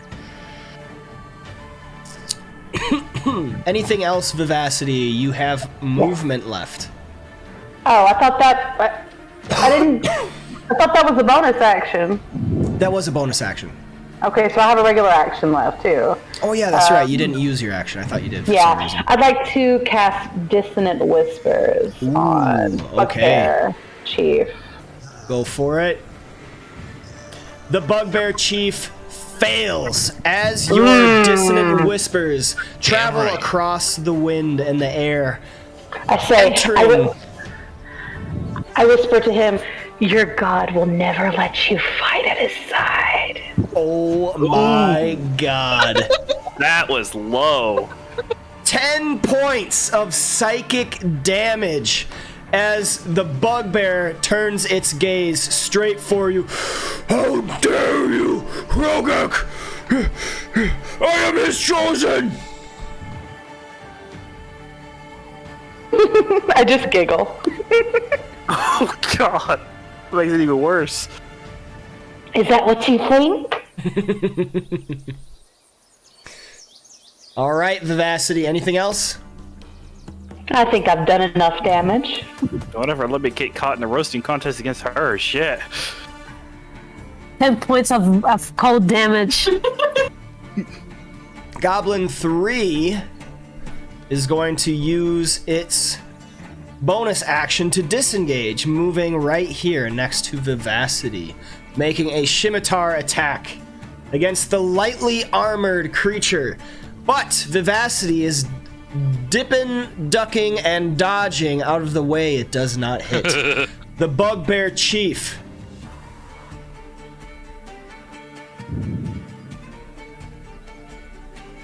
He's pissed. But why? Cause she said His god he will never fight alongside his god's side. I offended him pretty badly. He is going to move 5 feet this way, provoking an opportunity attack from Melian Sirius. I am going for it. Go for it. So hold down shift. Wait, no, that won't work for that. Go ahead and make an attack with either your bite or your claw. And it will be an opportunity attack. Damn. Can't make spiritual weapons can't make opportunity attacks, can they? They cannot. Damn it. Oh well. That is a miss. He is going to move a further 5 feet, thus provoking an attack from Brecker, Mr. B, and Dr. Oathbay. Alright. I'm not going to use it. Okay. Oh, actually, you know what? Things have gotten better. I will go ahead. Mr. B's attack hits, Oh yeah. dealing 13 points of damage. The Bugbear Chief collapses upon the ground. How do you want to do it? You know what? Just whatever embarrasses him the most in front of his god. Whatever is the worst way my for a goodness. bugbear to die. Not that I intended to do it, but just whatever's the stupidest way. I don't even know what that would be. Ways to die. Alright, here's what I can think of. I slice out and cut his leg, causing him to trip onto his own blade. Okay. Oh. Exactly damn. that happens. As he is moving, Mr. B takes the That's what I chance can to think. hamstring him. As the bugbear collapses to one knee, he falls forward, face going right onto the Morning Star. The spikes enter his eyes, and he perishes on the spot. Graphic, Dr. but he can't see Oathbay, it. you are up. Okay, so we have temporary HP, right? That means I can't Yes. add more temporary HP. You Correct. Temporary can. HP does not stack. Whatever the highest source of temp HP. I can't do higher Yes. than the 5 you got, so Okay. Exactly. it is what it is. I'm going to help Mr. B with his next attack. I don't know if I need to actually trigger that somehow. So but what you should do, There's the target help him. action. Yep, and then locate the help action on the bottom in the generic actions of your actions tab, and then double click that. And that will Okay. apply the help to him. Great. Let me see. There's Mr. Bubbles.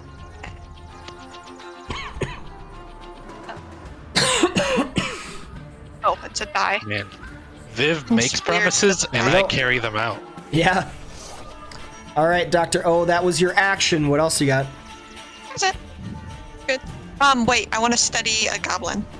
Okay, please make me a nature check. Hells yes, I will.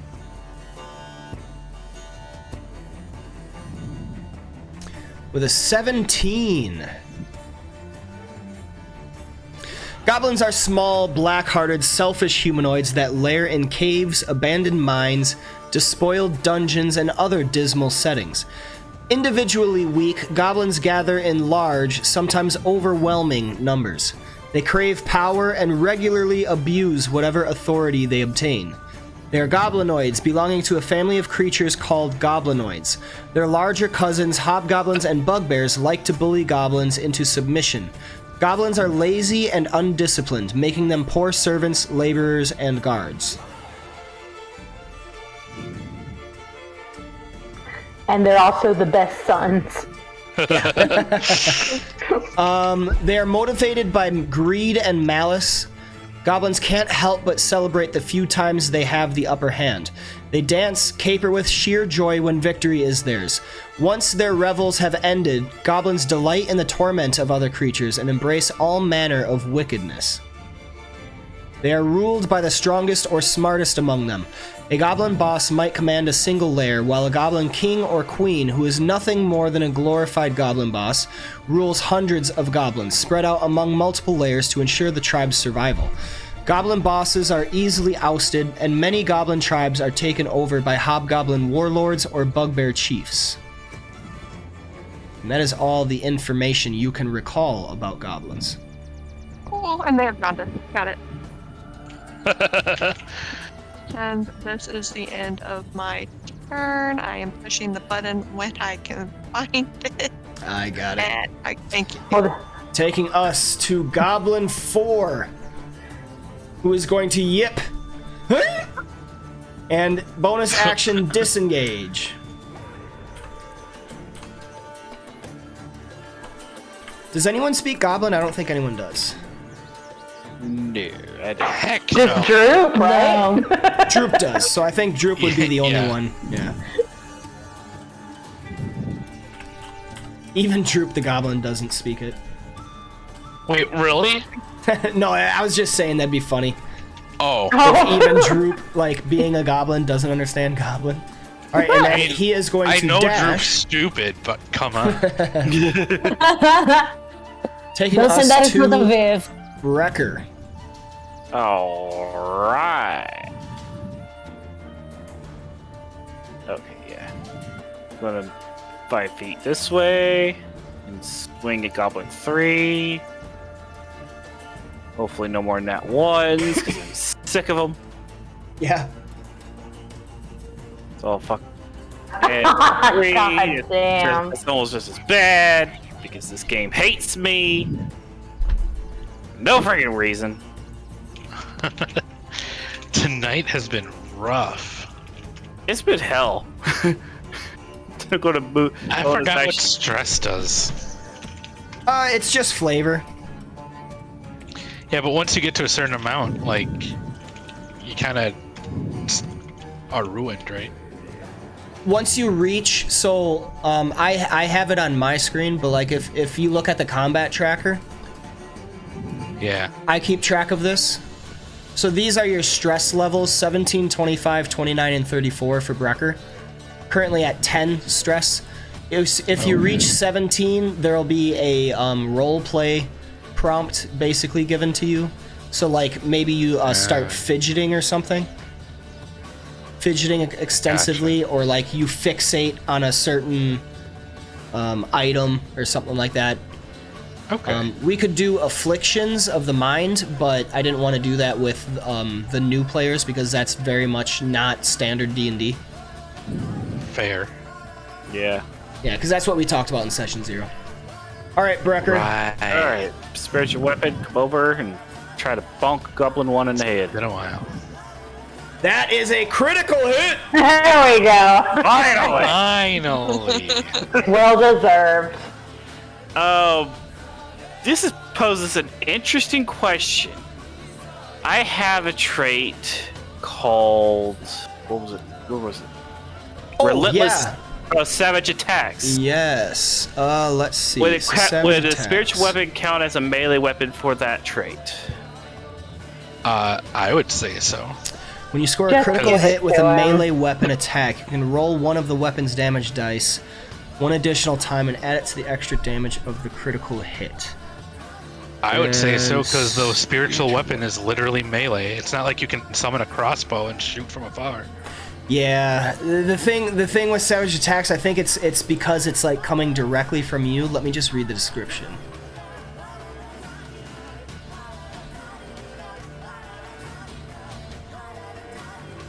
You know what? It's cool.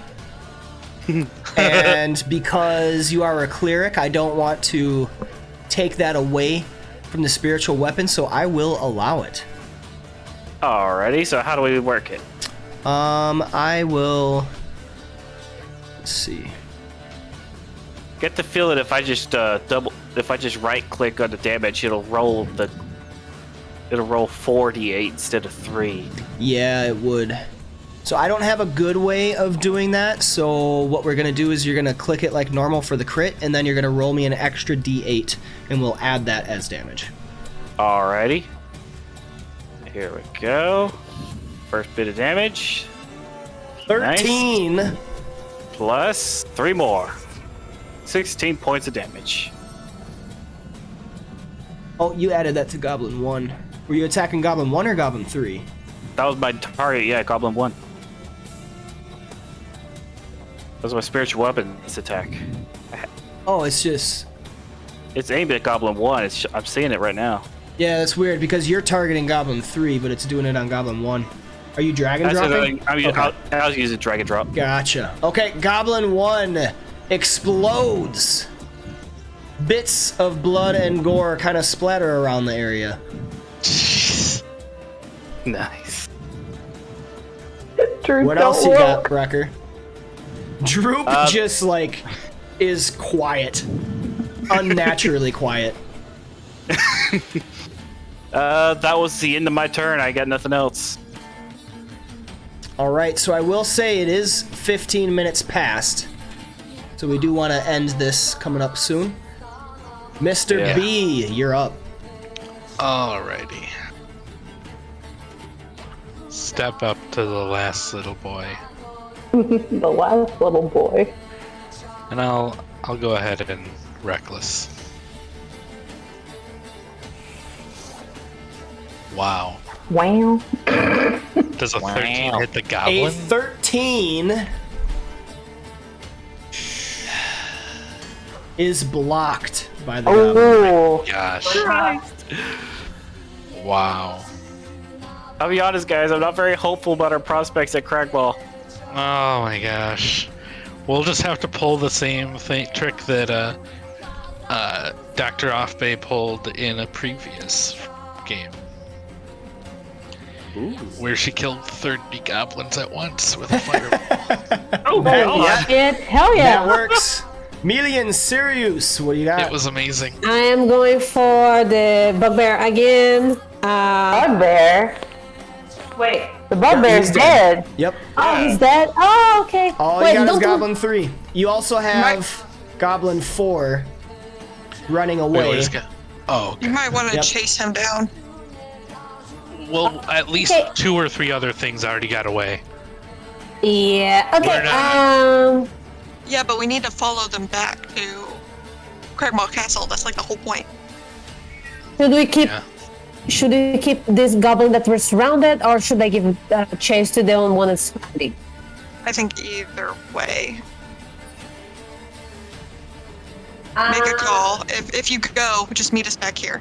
Yeah. Okay. All right. I'm going to try if I can. Let's try to keep this one alive. I'm going to try to kill that one so he doesn't warn the others if possible.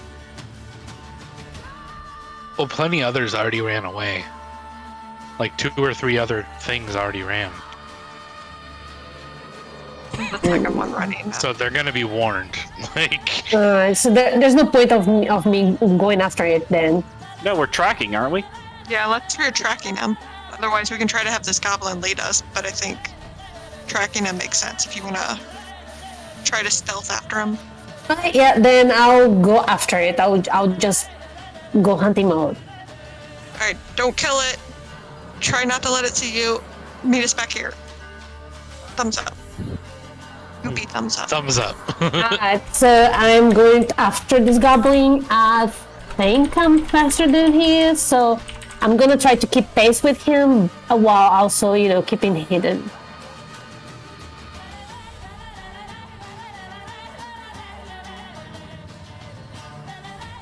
Five, 15, 5, 15. There we go.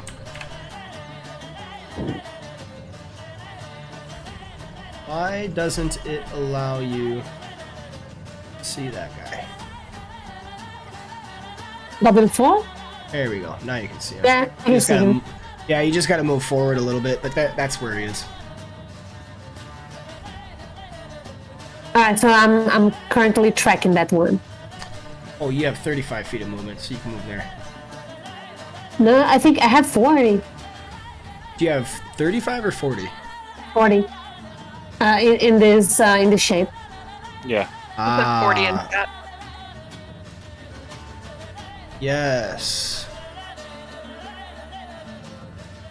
There, okay, I didn't see the speed on there. Okay, yeah, 40 feet. So you would be able to go 5 to... Right here. That close. Alright. Anything else, Melian? Still have an action, bonus action.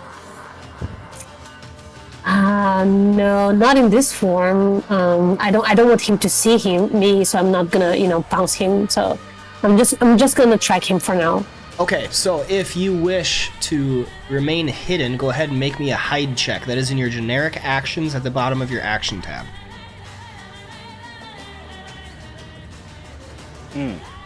Oof. Not good. All right, Vivacity, you're up. Let's get rid of this guy. Maybe I can actually be successful. All right. I'm gonna take my short sword and swing at him. All right. That's a hit. 16. Yeah. All right. 6 points of piercing damage. Not quite dead. Well, he's getting there. All right. Well, I guess that's it for now.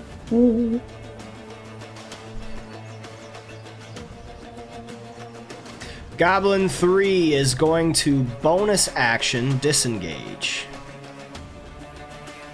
He is going to move 5, 10, 15, 20, 25, 30 to get there. And then he is going to dash, screaming, as he tries running away.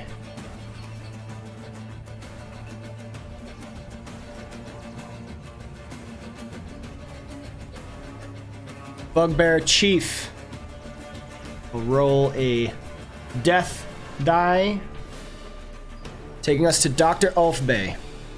So, as of this moment, we are clear.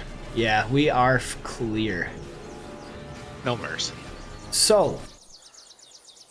Oh, yeah. If we're going to do that, then yeah, I'm just going to let this final moments be Brecker's spiritual weapon. Just start smashing his head in relentlessly. Exactly.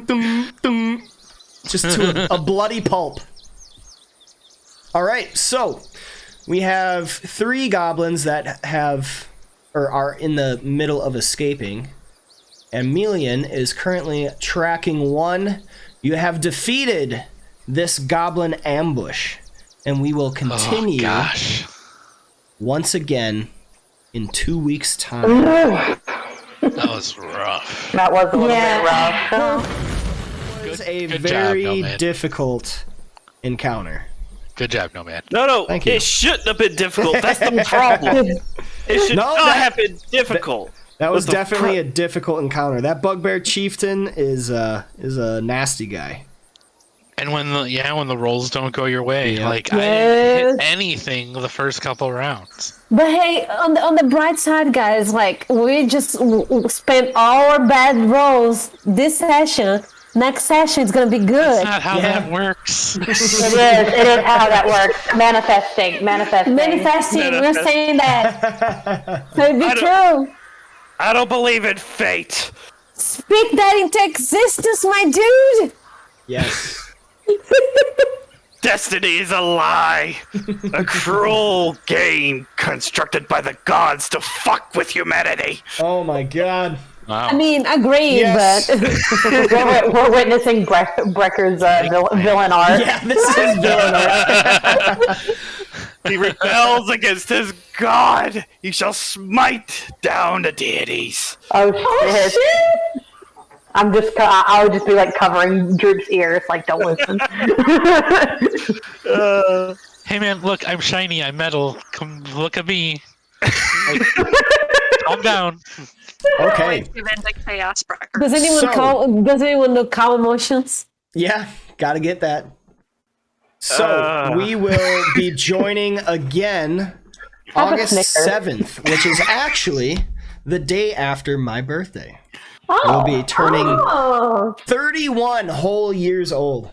Aw, you're so young. Yeah. Happy anniversary ahead of time, and yes, you're young. Yes. I don't feel young. She needs birthday, by the way. I think. Yeah. I think something Portuguese happened there. Just now. Yeah. Do you call that? Do you call that like your birth anniversary or something? Yeah, it's the same word for anniversary. That's interesting. Yeah. That's interesting. Yeah. That's cool. Did not know that. Yes. Nice. So I will see you all again on August 7th, same time. And I look forward to that. As always, I have such a great, fun time with all of you. I'm glad that we're advancing this story. You're actually going by quite a bit faster than I would say is normal, but I think that's awesome. Oh, You got, sorry. Hell yeah! I think it's awesome because you're really making this campaign your own because you captured Yarno and then you had this whole thing, which is like really streamlined to some of the stuff in the campaign. So I think it's awesome. I think this is a very, very interesting, original take on the Lost Mine of Phandelver. Hell yeah! Oh, that's cool. Look at us go. Yes. It's definitely been fun. Thanks, as always, to all of you. Thanks to everybody who joined in. Yes, a little bit late, Knights of Silver Moon, but no worries. You should be able to watch the VOD, I think, if you're interested. Also, I do have a YouTube. I definitely have a lot to catch up on YouTube. Video editing takes so much. When you're learning how to do it, it's fun, but once it's like something you got to get done, it's like, oh fuck, I gotta edit. No, but I always forget to ask. When do you stream your other campaign? Yeah, so It's Monday mornings usually. yeah, Monday mornings? Monday mornings at 9 a.m. Central but we're having some issues with scheduling. So I don't know if that's going to be continuing just because one player is only available an hour later and another player has to leave a half hour before the end time. So we're kind of trying to figure that out right now. I don't know. I'll just be honest. I really don't know if that campaign can continue with the scheduling. If it does, I would have to find some new players or figure something out. So Yeah, I saw you post about that. really sucks, but yeah, going through it right now. Other than that, I am trying to get encounters going. So basically what encounters is like MMO dungeons. If you've ever done that, it's like doing that but with D&D. So if you are interested, go ahead and let me know, and I will be looking to fill a Bandit Lord encounter this week on Wednesday, maybe. Ooh. Yes. This week? Oh, You're that that. Have you been setting stuff up? I have Or on not here? gotten it on DM Hub. I just got it on encounters. fantasy I'm grounds? still trying to figure out DM Hub. So That's cool. yeah, it's just I one was of going those. to be really impressed. No, I don't have it figured out yet. Yeah, just a lot of stuff. Yep. Okay, so yes, for the last time I'll be saying goodbye. Good night to everybody. Good morning to some, maybe. Good night. Good night, guys. Good night. Thank you. Get some rest, and I will see you Good next night. time. Yeah, scheduling sucks. Scheduling's hard. All right, so that was it. That was session 2 of part 2 of the Lost Mine of Phandelver. Yeah, Knights of Silver Moon. If you're able to get on maybe a little bit earlier, we start every other Sunday at 8 p.m. Go ahead and check that out. I try to keep my schedule updated, so I will be updating that so that those that are interested can be informed of when we are playing. Icespire Axholm? Not sure what that is. Or are you talking about Knights of Silver Moon? I don't know. I never did anything Icespire Axholm, but yes, thank you to everybody who tuned in. Thanks for being a part of this. Go ahead and join the community if you want to join the community Discord. I also got some YouTube stuff out. I got Twitter, so feel free to check those out. Joining the Discord is probably your best chance of keeping up to date on what we're at, because I use Discord a lot for most of everything. But I need to go to bed. I have some stuff to do and get ready for tomorrow. I gotta work. I'm sure some of you have to work. So for now, I will say goodbye. Go ahead and tip those mugs back and drain them of whatever substance it is you drink, whether it be mead, beer, or water. Water's always good. Go Go ahead and tip those bad boys back. Thank you for tuning in. This has been the Tavern League.